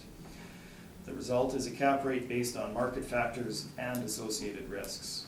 In the final analysis, property tax assessment must take into account the public purpose of the project, the overall benefits and burdens, and the restricted nature of the operating rents." So that needs to be kept in mind with regard to the determination of an appropriate cap rate to apply to these type of properties. Our capitalization rate study remains the same as it was for the first property. You can see the same sales shown there. Can certainly discuss them if you wish. Our range is between 5.4% up to 6.65%. As discussed, the major market participants on the commercial real estate side for sales of properties are in looking at investment grade properties are essentially seeing a flat line with regard to capitalization rates, and they are looking at cap rate range of, from C.B. Richard Ellis, we're looking at 5.5 to 6%, and from Colliers, we're looking at a range of 5 to 6%, 5.25 to 6%, with no change in the last number of cycles with regard to cap rate. So again, those particular studies are with regard to the top end of the market. They're looking at investment grade properties, ones that would draw significant investors' interest in the marketplace. Subject property and other housing properties would not be considered investment grade properties. The risk factors we've described for you in arriving at a fair capitalization rate. And they're all noted again on page 17. We can discuss in more detail. Suffice it to say, we've applied a premium to the cap rate, and we're at the upper end of that range. We would probably be slightly higher, but based on location, we have arrived at a cap rate of 6%, taking a location into account, rather. So applying 6% cap rate, we come to a market value of $6,132,000. The addendum materials remain the same, and I would just point you to the very back of those materials. We have other decisions from other Manitoba housing properties to provide background for the board. 130 Tuxedo, the board decision for that was at a 6% capitalization rate. 11 Dorset, which is not Manitoba Housing but is a housing cooperative, was at a 6% capitalization rate as shown by the page following the decision. Tyndall, 81 Tyndall is the same at a 6% cap rate.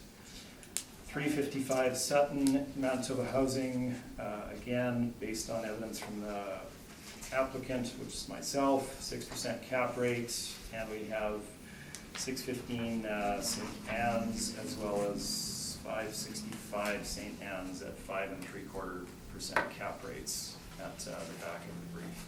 That is my presentation. Thank you. Thank you. Questions?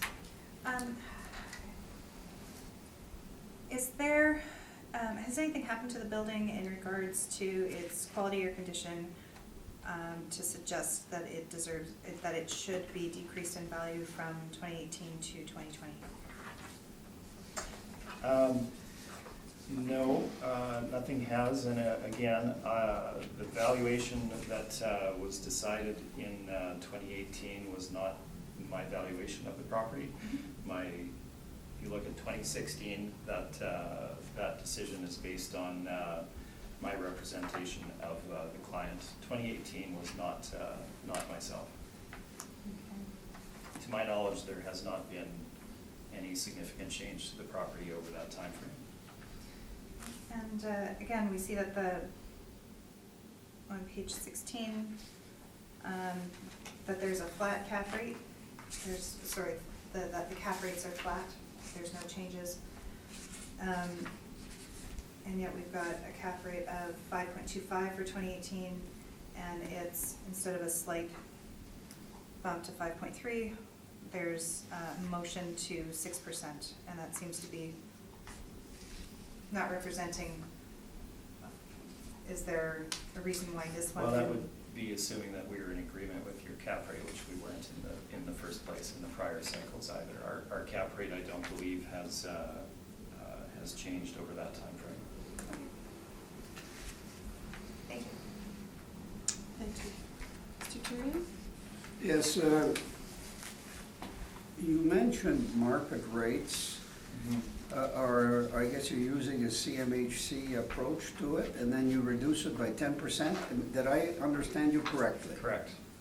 Okay, how do you figure out that 10%? I mean, I'm trying to find out to get a handle on how you come up with those percentages? Sure. So if you look at the photos of the units and the finishes and the age of them and the wear, but additionally, the size, as I noted in there, and we have the specific sizes for you, they're well under an average size for the type of unit that they are. And this is what housing does typically, is they need to provide the most housing they can to the most residents. So they have an overbuilt number of bachelors, which are on the small side for bachelors, and they squeeze 120 units into a fairly small space. So they're small. If you were to rent them on the market, looking at the finish and the size of them, they would draw less than the average CMHC rent rate for their type in that area. So how would you reconcile that with the cap rate? Because there you're giving me arguments why it's not as attractive building as it should be, but then when you come to the cap rate, that is being used as well. So I'm trying to see how you relate those two to make it fair. Right, well, they are, they're both valid points, so you need to look at them individually. So if you're a market renter out there looking for a bachelor apartment and you have a normal bachelor renting at the CMHC average, and you have this building with smaller, more dated, more worn units, renting at the CMHC average, which one would you typically choose? You'd choose the nicer one that's slightly larger. So you're going to get less rent on an open market for these type of units. The capitalization rate, certainly the property is less attractive to an investor from a number of points of view, and it's not strictly rental based, and I think I went through a number of the issues with regard to that. You have social housing here, so your wear and tear on the building is going to be significantly greater than it is to a typical market apartment. That's simply what happens. It's targeted to a particular segment of the rental pool out there. You have additional operating expenses typically for these facilities, and it's not because of not how they're operated. It's what the property is that they generate higher operating expenses. Physical condition. In many cases, there's deferred maintenance for social housing. And if you look at this property, we're looking at 96 very small bachelor studio units out of 120. That is not a big draw on the marketplace, I can tell you, for investors. Your upside on increasing rent for bachelors is going to be much less than on a normal 1 or 2 bedroom unit out there. But I'm assuming there's very little vacancy too, because if you're using that figure, it must be pretty well fully occupied. Well, You don't have to go into detail. I'm just saying you're using the 2.4, so I'm assuming that you looked at that as well. we do look at it, and the specific property, I don't know that they note their actual vacancy in here in their numbers. I don't know that, I don't believe they do. Sometimes there's some variation in what they provide, but I don't think that it's noted in this particular one what their vacancy rate was. But again, they have turnover too, so they have tenants that come and go. They'll have a tenant that will do damage to a suite that then has to be renovated for 4 weeks or something. So they do get, I would say, your typical amount of vacancy in the marketplace. And we do have to apply a vacancy rate in arriving at a fair and equitable market value. Okay, my next question is to your page, I think it's 13, is it? The expenses? I'm not sure I got the right Okay. page. 13, yeah. 13? Mm-hmm. Okay, I'm a little I don't know, I guess I'm a little puzzled here by the averages. There's no professional fees, no garbage, snow removal, property management the previous 3 years. Then I see the property tax appeal is in there, and, you know, so you're averaging this, and you're coming up with a figure of 531 now. I did also the three totals, and I don't know what it means, but because there's all these things that are variables. And I averaged the 3 years on the total, it's 495, 946 versus the 531, 484. So I don't know how we work these figures to see what is valid or not on the expense side to come up with your 59%, 59.09. Yeah, fair enough. So it's, because you referred to this page. Yeah, absolutely. And I looked at it and I don't know how to look at this. but- Okay, so let's, and I, maybe the easiest thing to do would be to have the city's brief with the income and expenses available to you there, just to Yeah, compare. but I don't know So- what they mean, those. So these figures here for these 3 years, and they end Yeah. on March 31, 16, 17, and 18, so it's Yeah. actually as of the valuation date. These figures on my chart are directly taken from the income and expense that you're looking at here as provided to the city. And if you go through that, and to start with, our task is to come up with fair market value, so that would include, you know, fair revenue, which we've done, and on the other side, fair expenses for the property. So, do you have properties that don't have property management where there are 120 units? You don't, so you have to apply a fair property management fee. That's the biggest chunk. That's, you know, your standard is 5% of effective gross income in the marketplace. That's what we've applied. If you don't remove the garbage and snow, well, you wouldn't have very many renters, would you? So we've included an amount for garbage and snow removal, possibly on the low side. And certainly there's always a degree of professional fees for properties as well that they have not included in their information. So we've only accounted for those 3 factors. There are probably a number of others that they don't account for in there. And we've applied fairly minimal market standards to reflect those items that are not identified in their statements as being included. They don't have a property management fee, and for whatever reason, they don't have those other 2 points identified. So that would be where the gulf would be in applying a normal market situation to the property.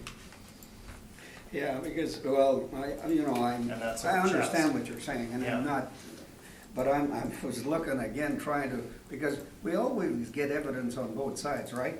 And the city's at 497, 408 on expenses, which their model brings out, and my average was 495, 946, so I said, what does that mean in relation? I understand what you're saying, but we also have to look at the evidence on both sides.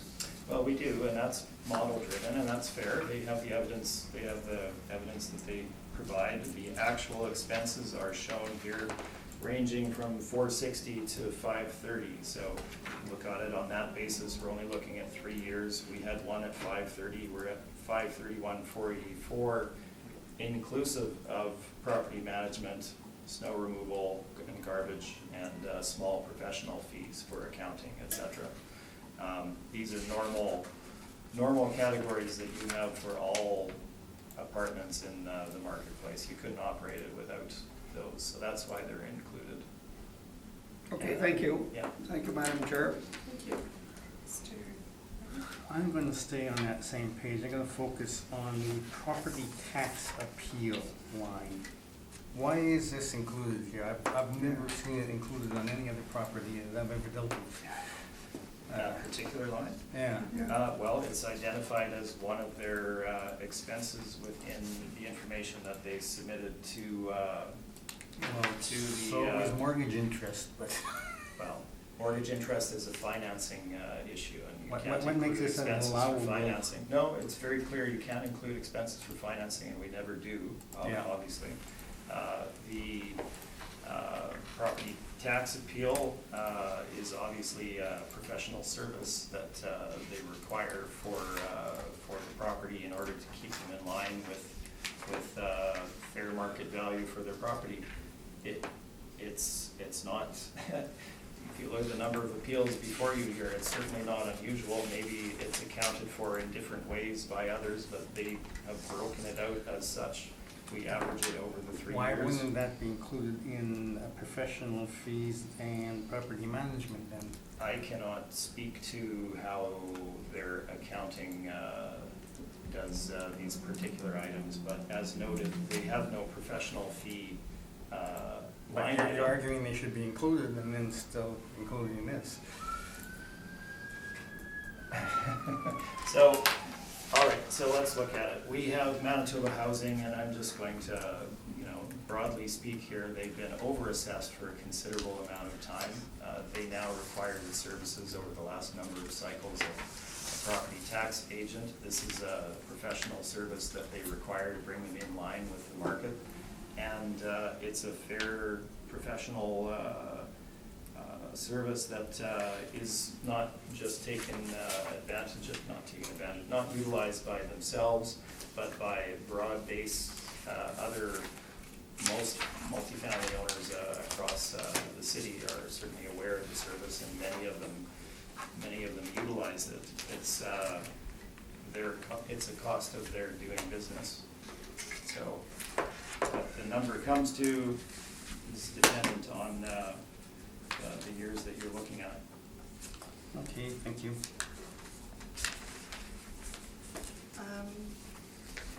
Page 12, please. Yes. Mr. Smith. Roof lease revenue.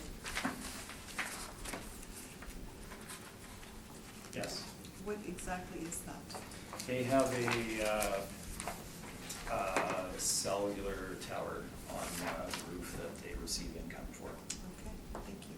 which we've accounted for. Yes, thank you. Page 3 of your brief, your very last line, it says, the property has also had an ongoing issue with bedbug infestation. Mm-hmm.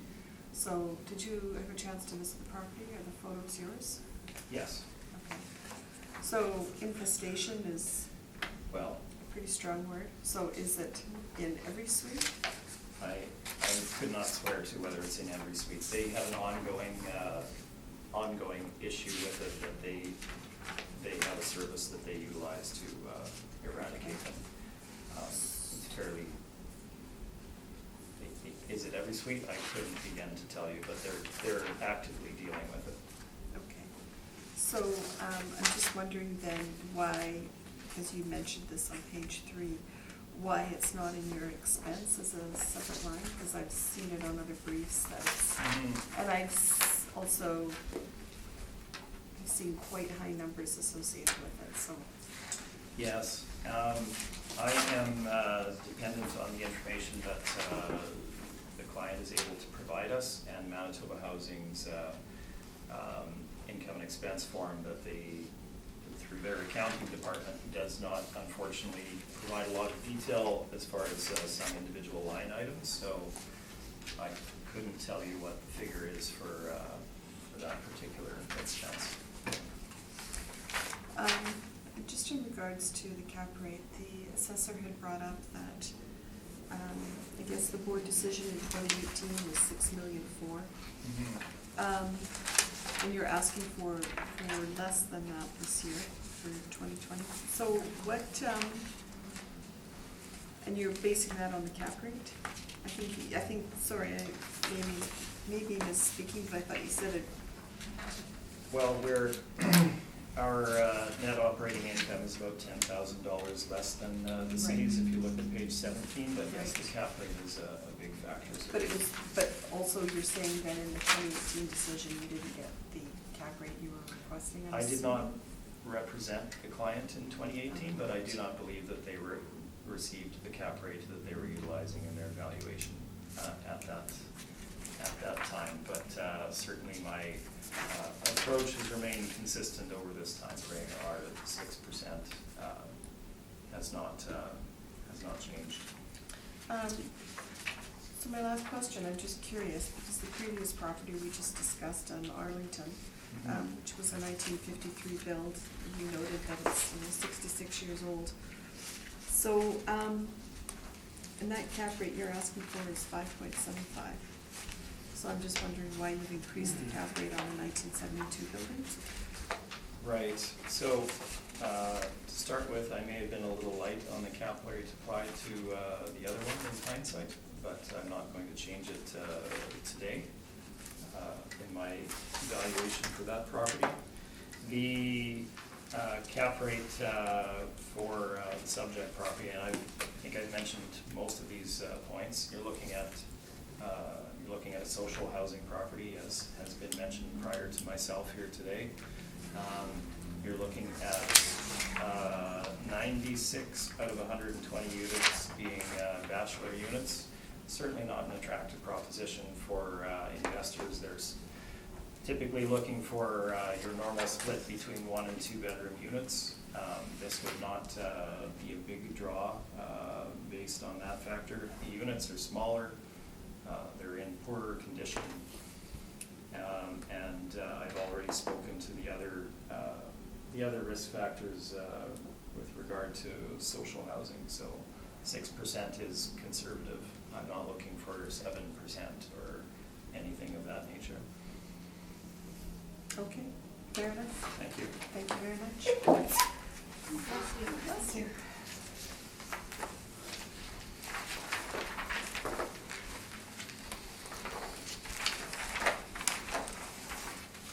And we will move on to 64 Nassau Street.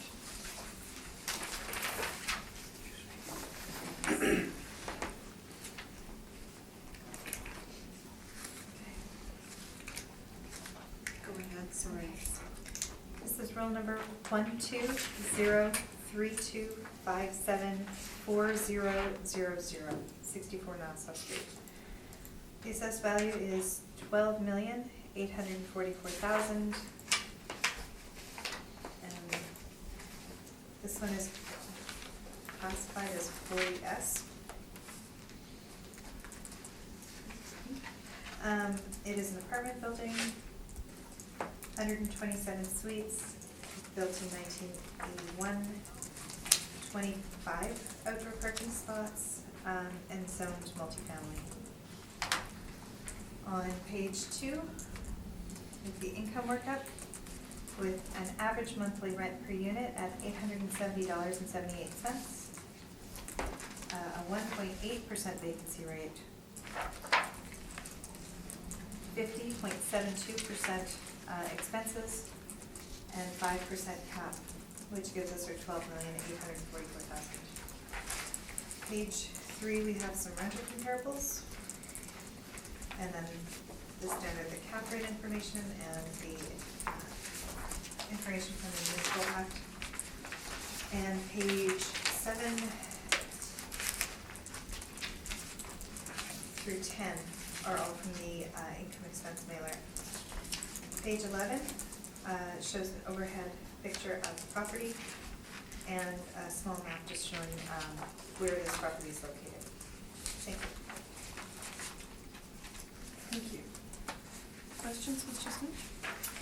Just a couple. The vacancy rate applied to this property on Nassau Street is 1.8%, correct? Yes. And, sorry, not being pedantic here, but it is 1.8. The prior property, also on Nassau Street in close proximity, is 2.4%. But what would be the gap there? I would really like to have something intelligent to tell you, but Fair enough. Okay, going on, the average rent applied to the subject is just under $871. Yes. Very high degree of bachelor units, 112 out of 127. Or sorry, one beds, right? One bedrooms. One beds, pardon me.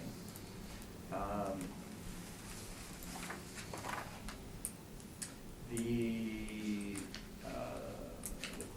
first two comps that I'm looking at there, say comp number 2, 99 Roslyn, all one beds. The rent there is $630. Yes. Okay. While it is,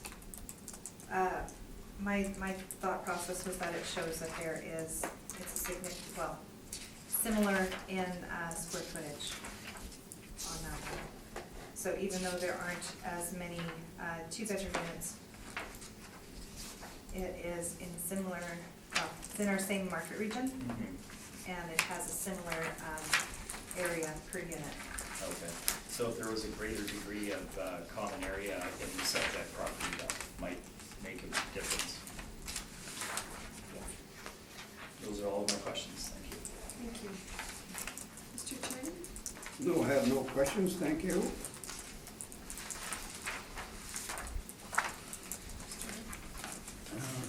So the 5% is just based on the age then? No, we never take just one factor for the capitalization rate. The capitalization rate is constantly moving scale depending on the neighborhood and the age and all the other factors. And we don't look at it as saying, okay, this property is at this percentage, so that this next property, it's gotta be, based on that other one. We don't compare assessments. The model looks at each property individually with all of the factors that influence it. Okay, thank you.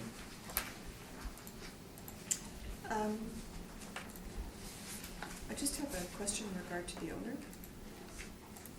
Okay. So that this is like a private corporation? I'm assuming that I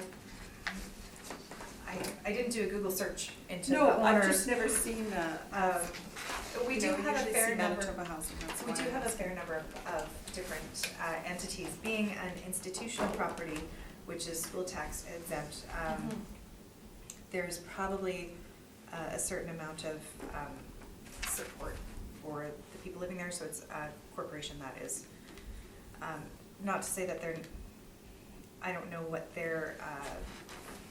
what kind of support they get from any of the government, levels of government for whatever their services are. That's beyond the scope of what I look at. I'm sorry, did you? Oh, you do, you've got it in here, okay. So your other comparables on page 3 of your brief, are any of those also nonprofit or subsidized housing of any type? I didn't look specifically into the individual ownership, but any of the properties that are included in our rent comparable search are properties that that aren't any type of subsidized or anything. So I can't say with absolute certainty. Okay, thank you. Mr. Smith? Yes, thank you. So 64 Nassau Street North, it is owned by the Astra Nonprofit Housing Corporation and was developed by them in 1981 with the intent of providing low-income residents with affordable housing in the city. If you look at my page number 3, you can see some background on the property. 2016 assessment appeal reduced from just under 15 million to just over 10 million. The 2018 assessment was appealed and reduced. We have appealed that decision to the municipal board, and we're awaiting scheduling at this time. The breakdown of the suites, we have 113 one-bedroom units, 14 two-bedroom units, for a total of 127. It was developed by Astra in order to accommodate elderly citizens, and is designated as an elderly citizens rest home. The bit of detail there on page number 3. If we move on to the property itself, you can see photographs of the interiors of the units. The finishes date from 1981. They have not renovated their units since that time. It is essentially a basic level of accommodation. These aren't higher end finishes of any nature, and they are of their vintage from 1981. So they show a commensurate level of wear and tear from that time frame. In addition to that, the suites are slightly smaller than one would typically find in the marketplace. Not smaller to the same degree as the one that we were just discussing, but they are smaller than a normal size market apartment of their particular type. In addition to that, the building has significant common area space that one would not find in a normal market apartment, this being on the main floor, and that would be a large multi-purpose room, a small, very basic lounge, and games room. So that adds to the overall square footage of the property, which is slightly misleading with regard to the size of the units themselves. Site description is shown on page number 10, and the location on page number 11, and we can move into the valuation itself. Again, it's non-profit entities, so they are based on rent geared to income. So the rental side of the equation, it cannot be relied upon in determining market value. If you look at the bottom of page 13, you can see that their actual rental income received was $991,000 roughly at the end of 2017, average of $651 a month. This would not allow the property to break even, and we're not relying on that figure, but that is what is generated. Looking at the CMHC averages for the area, we have a chart at the top of page 14, as well as the middle table there with the Fort Rouge averages, giving you the 1 and 2 bedroom averages. Again, the subject property is certainly dated and worn, and units are on the small side. So, looking at it as a typical renter, you would be less inclined to take this at the same value as a property that was larger in slightly better condition. So we've applied the averages with a 5% deduction. This is in keeping with our practice in prior cycles as well as this cycle. You can see what this produces as the gross potential rent, and we have included the parking income in our valuation. Looking at vacancy, if you look at the actual stats for vacancy, Fort Rouge itself had an average vacancy of 2.5%. Average one bedroom vacancy in Winnipeg was 3%, Fort Rouge at 2.7%. 2 bedrooms in Winnipeg, 2.6%, and Fort Rouge at 2.6%. So we've applied a 2.6% vacancy rate based on the market stats as provided. The expense stabilization is at the bottom of page number 15 for you. You can see the 3-year history of the property and our stabilization of those expenses in the right-hand column. We come down to an expense allowance of $626,674 on stabilization. And This is summarized on the following page. You can see that our effective gross income comes in at $1,289,499 versus the city's 1,303. The actual expenses are somewhat lower than the city's, so we end up at a net operating income about $20,000 higher than what the city has projected for the property. Moving on to capitalization rate, exactly the same situation as what we were just discussing. All of the same issues are applicable, and we have applied the same 6% capitalization rate in our valuation, which is in keeping with how we valued this property in the past as well. You can see this summarized on page number 20. I won't run through all of our detail with regard to cap rate for a second or third time here. If you look at the chart on page number 20, applying the 6% to our NOI, we come to a market value of $11,047,000. If you look at the columns adjacent to that, you have the City of Winnipeg's 2020 valuation in comparison to their 2018 valuation on the right-hand side. So as the projection went, they had a higher NOI in 2018 and a higher capitalization rate. This has adjusted downwards for the net operating income for 2020, but they've also changed the cap rate. We see no evidence of that happening in the marketplace. And the addenda materials remain the same, and I would point out the decisions that we've included for your reference as well at the back of the brief, all pointing towards 6% cap rate. Thank you. Thank you. Questions?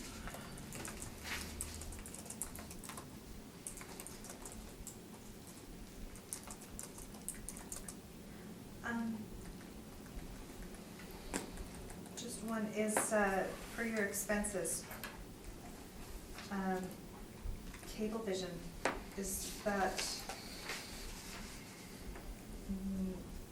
that a recovered expense, or do they provide Cablevision for the tenants? Or is that in regards to like some type of camera system, or this is the first time I've seen an actual value for that line. Is that the case, Linda?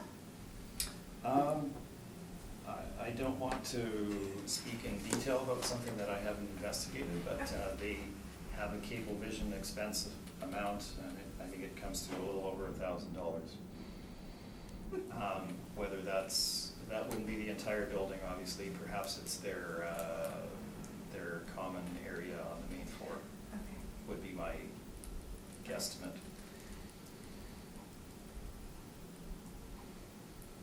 And similarly, the audit expense and the bank charges, do you know what those are? Yes, so the audit is a professional fee. They're required to do a professional audit as a nonprofit every year. Okay. And that represents their bank charges are fees that they incur as a operation at the bank, just normal banking. Okay, so that's what we would usually just roll into professional fees. Normally, yes, Okay. but they've broken them out, so rather than confuse the issue, I just kept them as they were. Yeah. Thank you. Thank you. Mr. Terry? Yes, just one question on the vacancy rate. Yes. You've used, I would assume, the CMHC 2.6. Do you know what the actual vacancy is in that building as of the reference date? No, I don't specifically. They haven't identified it in their materials. But suffice it to say, it would be similar to what market norm would be. It's a seniors facility. People do come and go in there as well. So I think the CMHC average is probably pretty appropriate. So I don't know, the city, is that a I'm sorry, Madam Chairman, because the city's at 1.8, is that a model-driven thing? Is that been adjusted, or what is it? Is that okay if I redirect the question? Yes, I think Ms. Yeah, Martins I- did answer it previously, but She did? I don't know why that one is different than the other ones. We don't have, yeah, there's nothing She in their covered that expenses to before? show vacancy. I missed that you had covered that before. I'm sorry. That's okay. Thank you, that's it for me. And I have no questions. I'm assuming you visited the property. I have, Then yes. again, these are your photos. They are.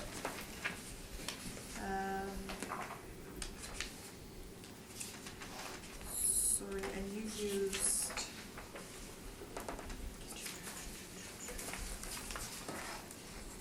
page 13 of your brief. You used actual rental income, rental average of $651. I did not actually use that figure as that's a rent geared to income amount that they generated, so I did not Okay. use that. I just identified it. That's all my questions. That's it. Thank you.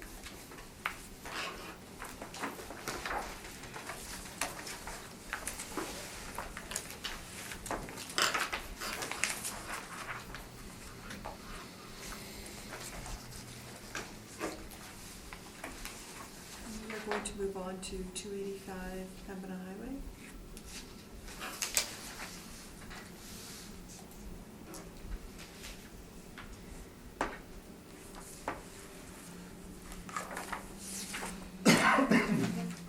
This is roll number 120214561100.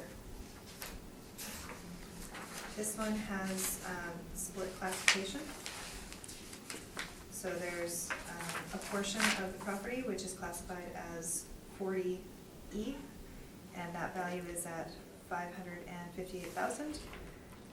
And there's a portion of the building which is classification 20, and that liability status is G, and that value is $9,762,000.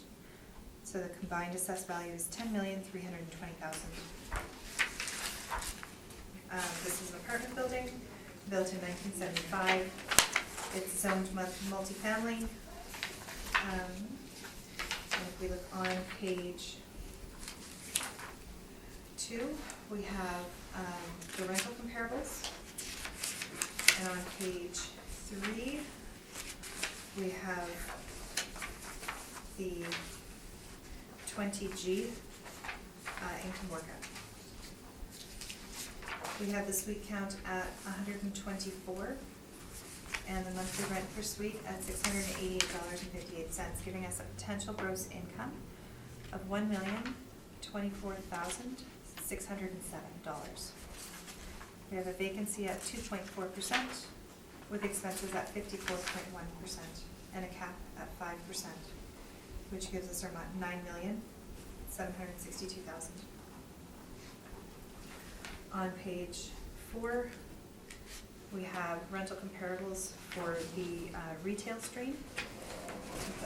And on page 5, we have the income workup for the 40E section. The leasable area of this space is 3,551 square feet with a rent of $12.19 per square foot. This gives us our potential rent of $43,287. We have a vacancy loss at 6% and expenses at 2%. We have overall capitalization rate on this portion at 6.9%, giving us our $558,000. On page 6, there's a summary of the income valuation. Then page 7, 8 is the cap rate evidence. The municipal act excerpts is on page 9. Page 10 and 11 are the income and expense information that was submitted to the department. And page 12 is an overhead photograph of the property and a map picture to find the location.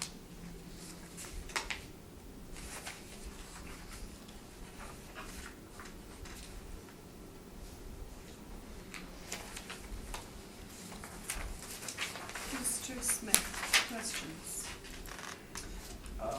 Yes, just one, really. Looking at the multifamily rent comparables, the gross floor area, again, would be one of the factors that would be taken into account in the appropriate rent that's applied by the model. Yes, that's why I included number 4, although it's, it doesn't represent the bachelor suites, but it does have the lower square footage. Okay, and those would be, those would all be standard market apartments with little common area? As far as I know, yes. Okay. And that gross floor area does include common area, to my knowledge, right? Yes. Okay. Thank you. That's all of my questions, thanks. Thank you. Mr. Tyrion? No questions, thank you. Mr. Hardy? What is the 40E area used for? A chapel or? I'm not even sure I have that. I don't think it matters, because no one, I peeked ahead and no one's contesting that value, but probably because it's exempt. You know what, it's escaped me, I'm sorry. Okay. I don't have a tenant Madam name Chair, here. I have another question. Are you done? I'm done. Go ahead. On your page 3, 20G, what's the additional, we might have covered that, I might have missed it. Additional building value of 582,000, what is that? I don't know. Oh. Okay, because I missed that. So you don't know what that is, okay? It's the first thing? Okay, leave it at that and see what the appellant has to say about that.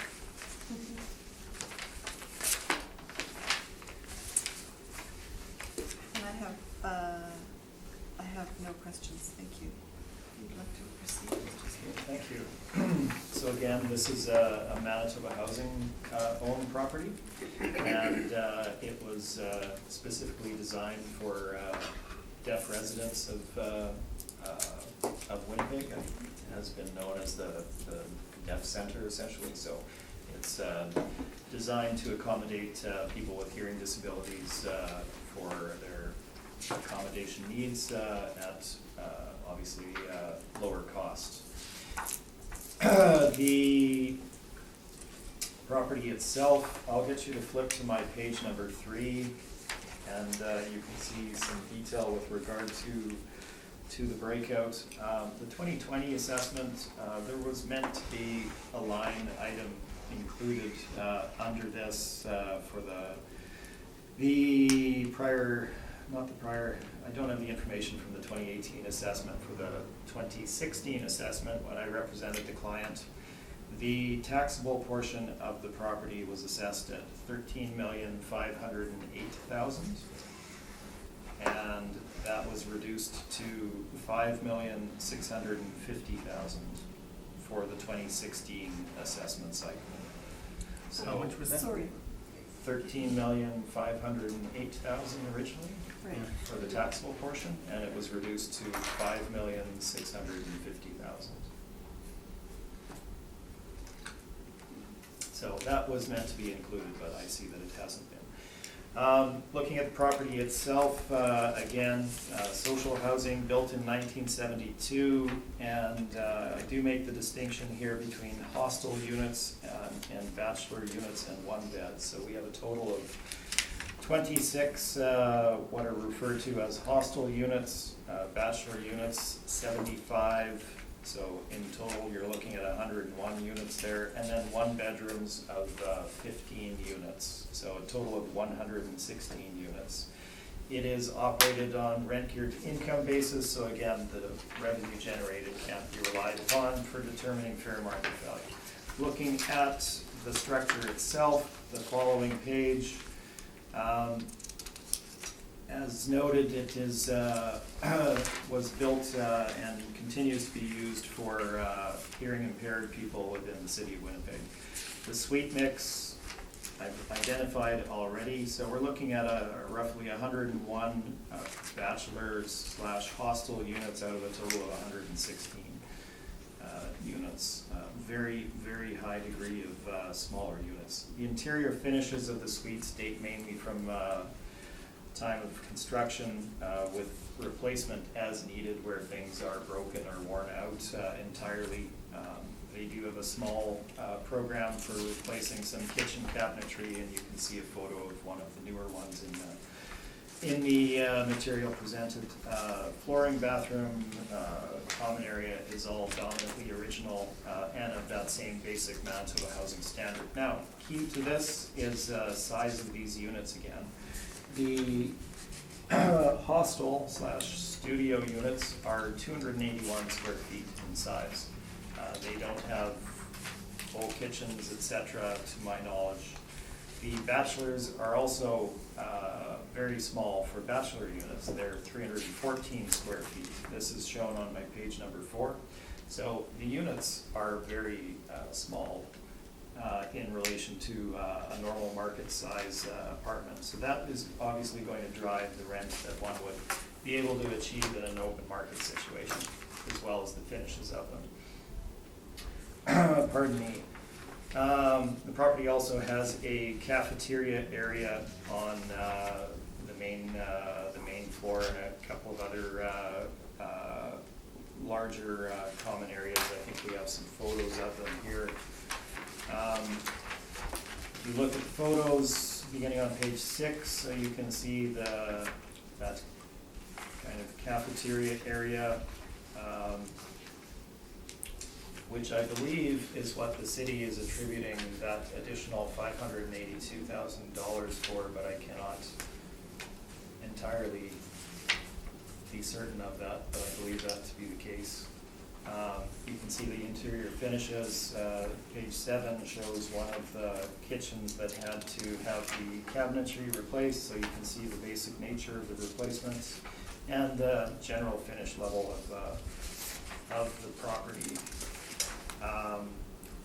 Again, the city can speak to that $582,000, but I see no particular revenue generating source in this facility that would justify an additional $582,000 in value. But again, the city will address that. There's a total of 15 parking stalls on site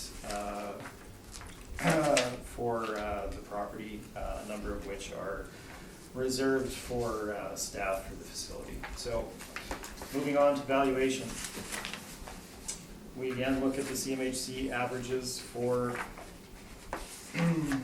identifying a fair market value for the property.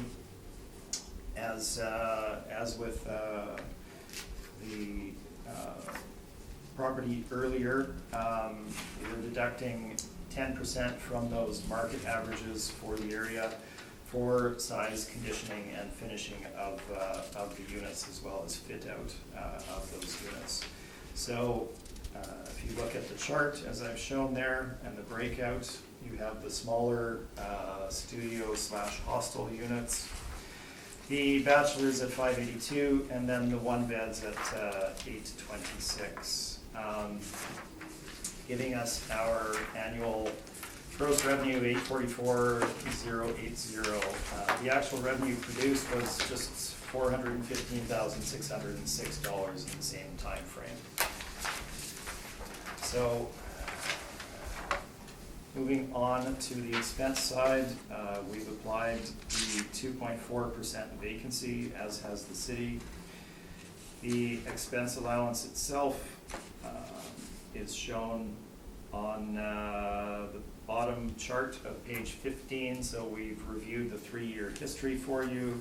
We have included an amount for property management in our stabilization of those expenses, but we have not included any of the other 2 other items, the snow removal and professional fees that we did in the other one. And if you look at the top line, we've reduced the repair and maintenance down to $1,500 per unit, which is certainly appropriate for property of this condition, of this age, with this number of units. So all told, this gives us a stabilized value of our expense allowance of $545,495. Now, our task here today is to come up with fair market value. So if we were to apply that $545,495 stabilized expense amount, that comes to, I believe it comes to 66% of effective gross income. I don't believe that would result in projecting a fair market value for the property. So we have deferred to the City of Winnipeg's percent expense allowance and utilized that rather than our higher stabilized amount. The expenses are what they are, but in order to arrive at a fair market value, we have used the city's expense allowance percentage, which reduces the expenses and gives you a higher NOI. Let's not run through the cap rate detail a third time. We've applied the same 6% cap rate to our net operating income, and if you look at page number 19, you can see the summary of this material. The NOI that we come to is $378,134, capped at 6%, gives you $6,302,000. Our expense allowance using the city's percentage is roughly $100,000 less than the city's projected expenses for the property. And again, on the rent side of the equation, this has been decided before this board in the 2016 year, using the same process and the same inputs to arrive at the fair market value. Nothing has changed. And we arrive at our final value of $6,302,000. You can see the city's 2018 and 2020 assessments in the right-hand columns on page number 19. Again, we don't see a drop in cap rate happening at this time frame, and our addendum materials include the same information, including the board of revision decisions from 2020 for similar properties, all supporting the 6% cap rate. Thank you. Thank you. Questions? Yes. On the income, first page here, appendix 3.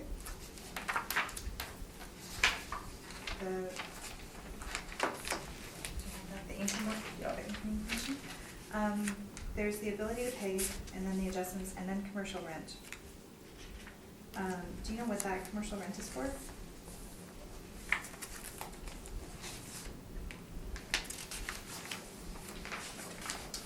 I believe that is for the portion of the building that you've addressed with the retail component. And again, perhaps, I'm sorry, I did not specifically address it. We're not disputing the retail evaluation of the property at $558,000. Okay. So that would be what that is. What is in the retail space there? Well, it's not a retail space. It's I believe there's a lease for the cafeteria portion to provide the meals. Okay. Is what it is. Is there not an auditorium in this property?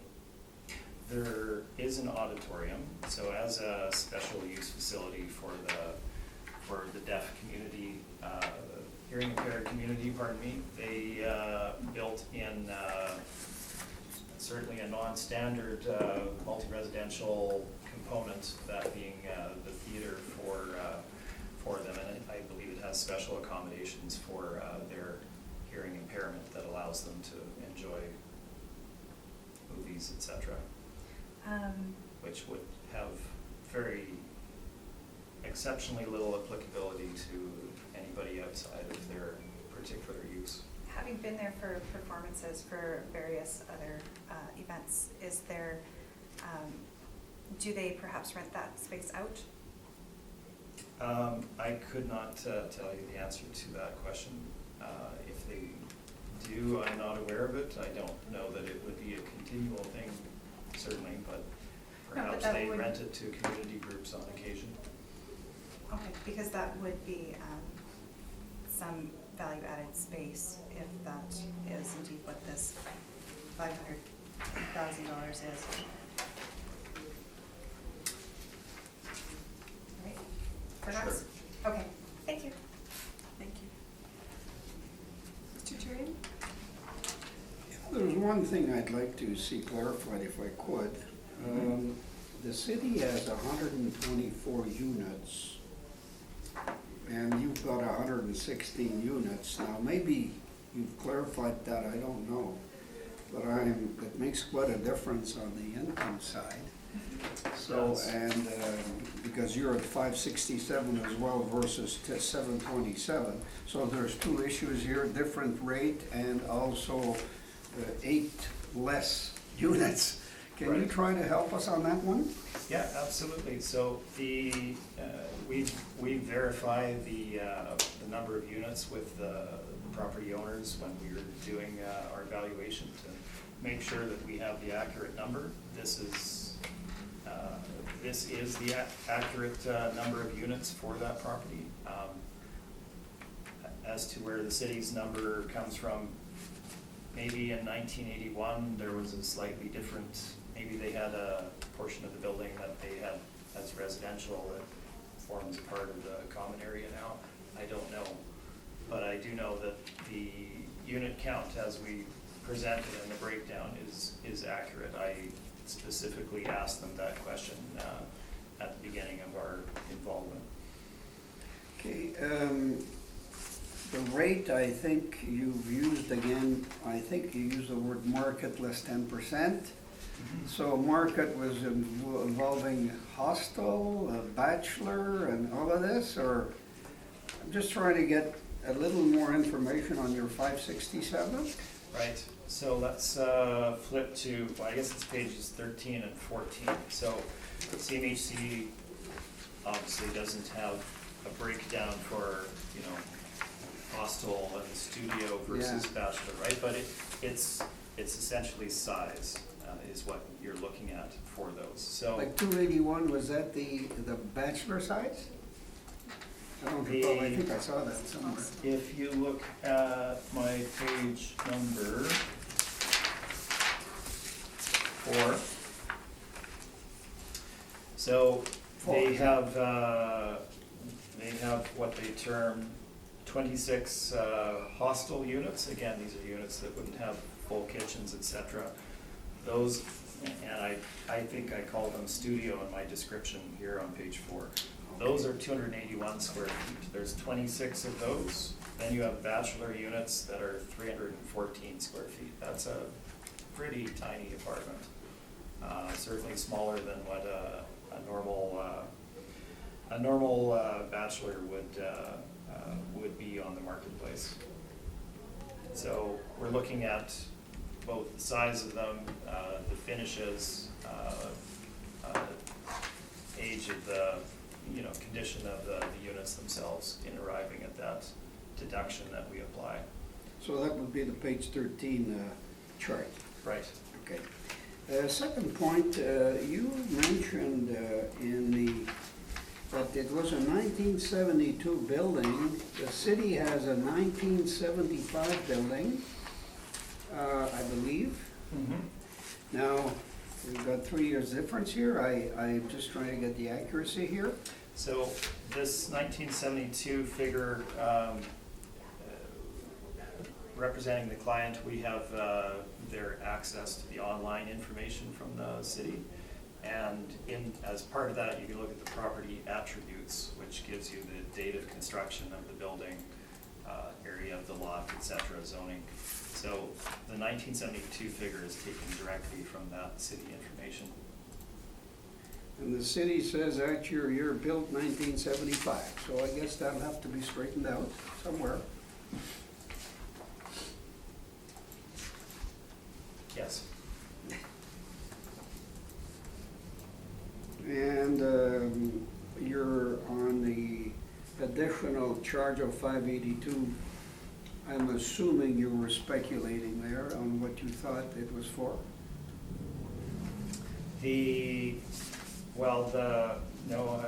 No, the retail, No, it's not the retail. yeah, It's the additional building value. I was speculating on that, and that would actually be inaccurate now that I'm looking at it, because the retail would be addressing that cafeteria portion of the building where they supply cafeteria services to the residents of the block. So the 582 perhaps addresses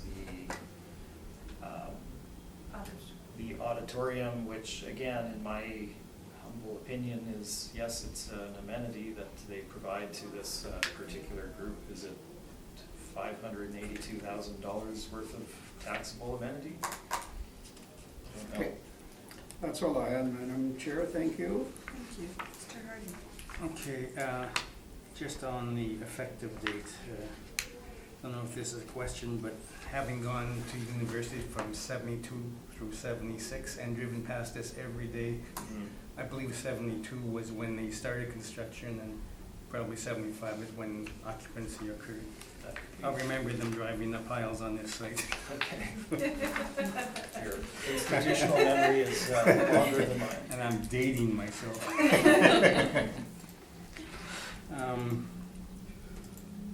You clarified what's the hostel, so that's just a normal unit, it's not like a bunk beds there where several people are housed or anything like No. that?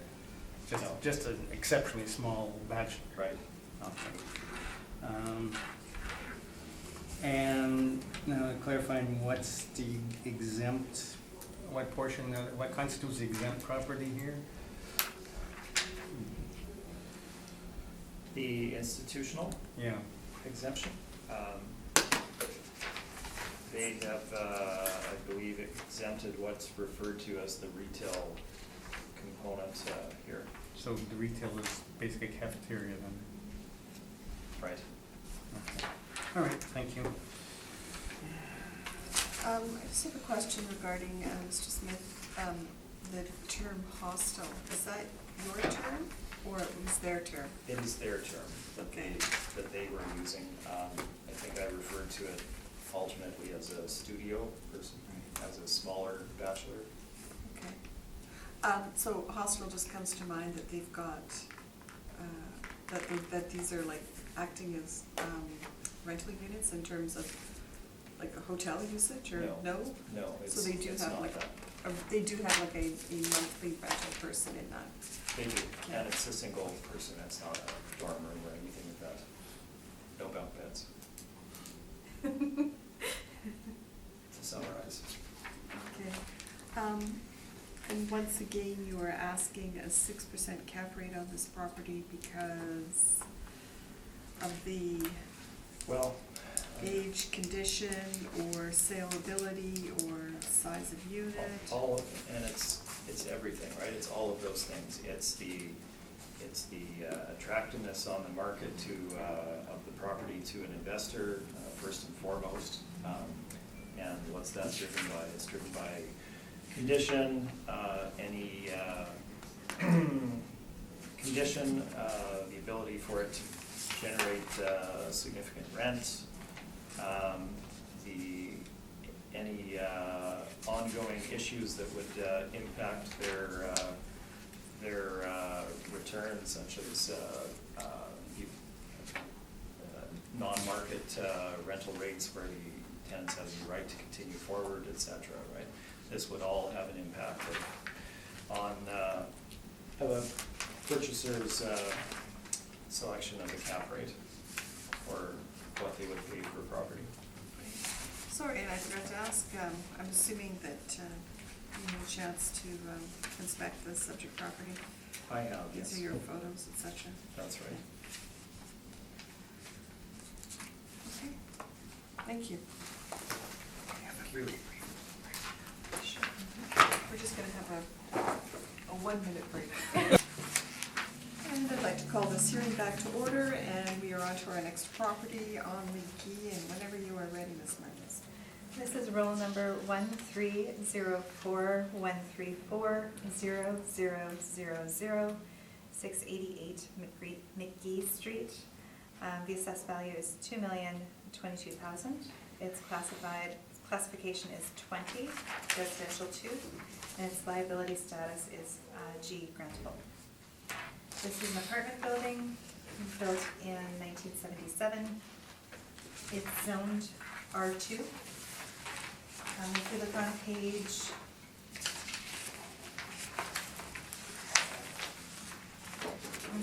if we look on page 4, we have our income worker. We have, actually, you know what, sorry, let's look on page 5. We have our potential rent at $232,102. That's based on a monthly rent of $805.91. We have a vacancy loss at 2.6% and expenses at 55.28%, and a cap rate at 5%, which gives us our $2,022,000. We have our standard cap rate and municipal act information, and then we have the income and expense on page 9 and 10. On page 11, we have the overhead picture of the property, and we also have the map showing where this is. Thank you. Thank you. Questions, Mr. Smith? I have no questions. Mr. Terry? No, I have no questions, thank you. Yeah, I remember this being, from previous cycles, being somewhat unique in the number of 3-bedroom apartments in this. Does that affect your rental that you're putting on it, 2 and 3 bedroom? If we go by the CMHC, it does make a difference, and we have just done an average monthly rent per suite. And the model does take into account the numbers that we have here as far as suite count that is in the model. So when the model is coming up with rental rates, it is taking into account the number of 1, 2, and 3 bedroom suites. Okay, now I've peeked ahead, it's basically a cap rate issue. Okay, thank you. And I have no questions. So if you would like to proceed, Mr. Smith? Certainly. So 688 McGee Street, again, this is a Manitoba housing property, operated on rent geared to income, with the intent to provide low-cost housing to residents of the city that are in need of that service. So if you look at my page number 3, there's a bit of further detail. It was constructed in 1977, and we have a breakout of 8 1-beds, 8 2-beds, and 8 3-beds for the property. The pictures of the property are shown on the following pages. It had deteriorated to a degree where it needed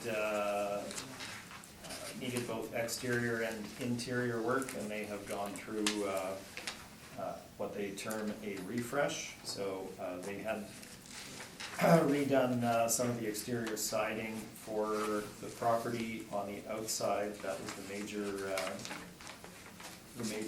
change. And on the interior, they have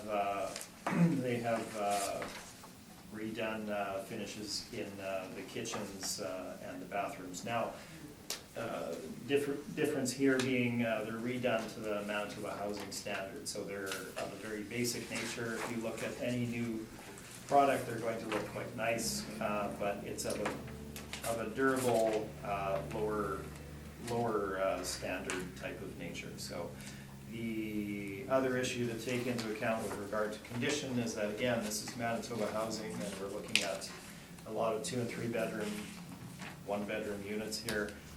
The wear and tear that you experience in a Manitoba housing property is beyond the norm in normal market situations. So while they may have been refreshed currently, they're not necessarily going to look identical to that in a couple of years necessarily. So the expectation, given the institutional knowledge of Manitoba housing, is that they will have significant wear and tear in short order going forward, simply by the nature of the service that they provide. The site is shown on page number 9, fairly straightforward. And the location, and this is important, if you look at page number 10, you can see where the property is situated. So again, it's located in that Spence West End area, just south of Wellington, in that area of town. So as noted earlier, this is one of the lower socioeconomic areas of the city, and obviously that drives rental rates, and there are other issues in that area that do come into play as well. Looking at valuation of the property, we can flip to page number 12. In this case, we did analyze the city's projected rent for the property, and we were in agreement with the level that they projected for the property for the subject here. We've applied the same 2.6% vacancy rate for the property, and at the bottom of page number 13 you can see our expense allowance stabilization looking at the prior 3-year history. Again, they don't account for property management or any professional fees or snow removal, so we've included those in our projected expenses, and we arrive at an expense allowance of $118,084. I'll get you to flip to page number 17. Our cap rate commentary remains the same as the other properties that we've been discussing here regarding Manitoba housing. In this circumstance, we're located in a less attractive area for investment, that being the West End versus, say, Osborne Village. And I had initially applied a cap rate of 6.25% to the subject property. If you look at my page number 17, giving us a value of $1,728,000. Looking back at it here and looking at the recent refresh, I've decided to deduct a quarter point from that capitalization rate and apply the same 6% cap rate, which would give us a market value of exactly $1.8 million when you use the 6% cap rate versus 6 1/4. Now, based on location, typically I would apply a premium to the cap rate, but given the very recent refresh, I've adjusted that to 6%. So our final market value is $1,800,000. And again, the addendum materials provide quite a few decisions supporting the 6% cap rate for similar properties. Thank you. Thank you. Questions? Mr. Tierney? No questions, thank you. No questions for me. I just have one question. I don't know if you're able to answer it. When did they do this refresh? I don't have the specific date, but I know that it's very recent. Okay.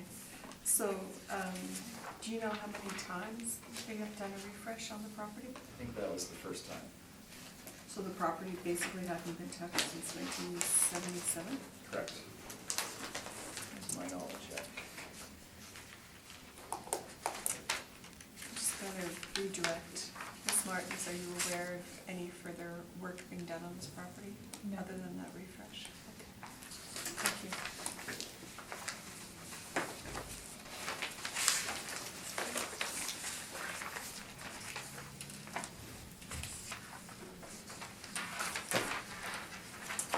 And we are at our last property, 777 Sargent Avenue. And whenever you're ready. This is roll number 130311851100. The assessed value is $3,189,000.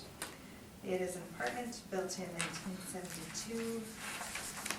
If you look on page 2, we have the income calculation.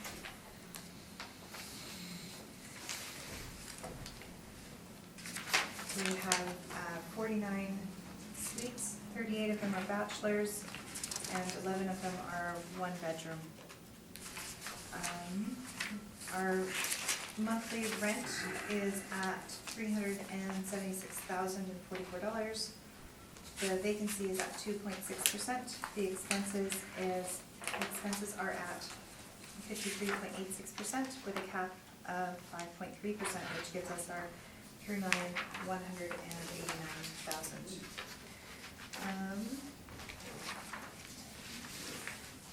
We do have income and expense mailer information on page 6 and 7, and a picture on page 8. Thank you.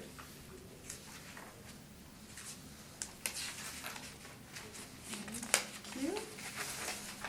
Mr. Smith, questions? Just again, this is model-driven in all its components. Yes, it is. That was my only question. Thank you. Mr. Tierney? No, thank you. Mr. Harden?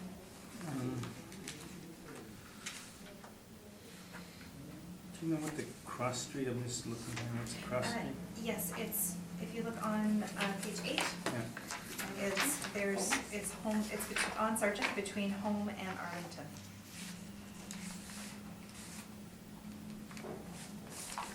Okay, thank you. Oh, that's the one.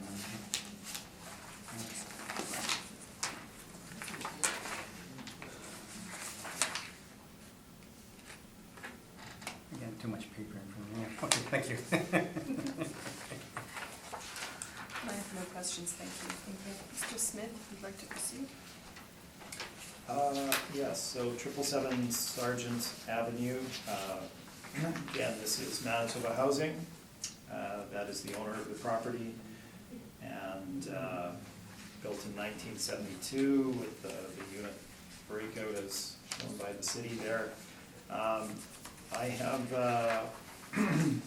some photographs of the property beginning on page 4 through 6. You can see that the property is, and this is indicative of all of them, it's basically original to the date of construction, 1972. They have only replaced where things have not been functional anymore. Cabinetry and whatnot remains the same, flooring, etc., bathrooms. So the furnishings are very dated and very worn. Looking at the valuation itself, we looked at, again, in this case, we looked at the city's projection of rent for the property, and we are in agreement with it in this case. So we have applied the same rental revenue that the city has at $376,044 for an average of $640 a month. We've applied the 2.6% vacancy rate on the expense side. And in looking at the expense allowance, we give you the 3-year history of the property and our stabilized expense allowance in the right-hand column. We've added in, of course, the property management fee, a nominal amount for professional fees. And we come to virtually the same amount as the city's expense allowance in this case. We were at $198,000, the city is at $197,000. We've deferred to the city's expense amount of $197,271 in this instance, as it's accurate. Looking at the cap rate,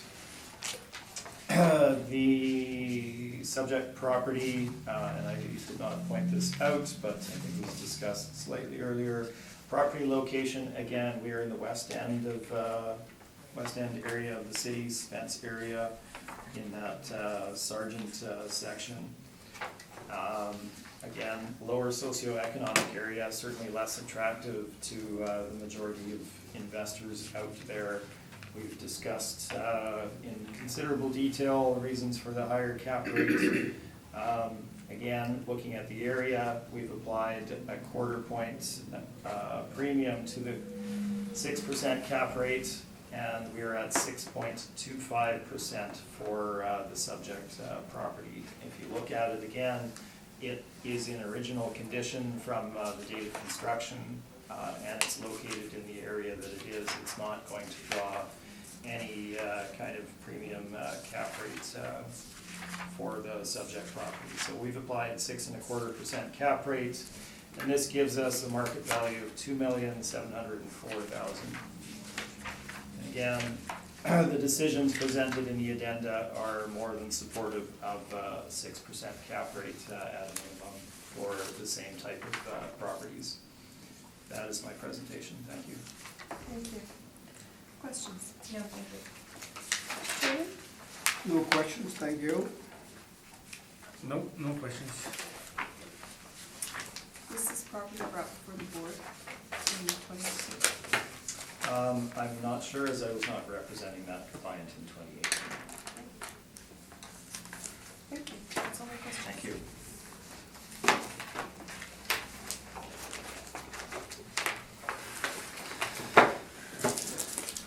Anything further either of you would like to add, or? No, that's fine. Thank you. All right. Thank you. This hearing is concluded.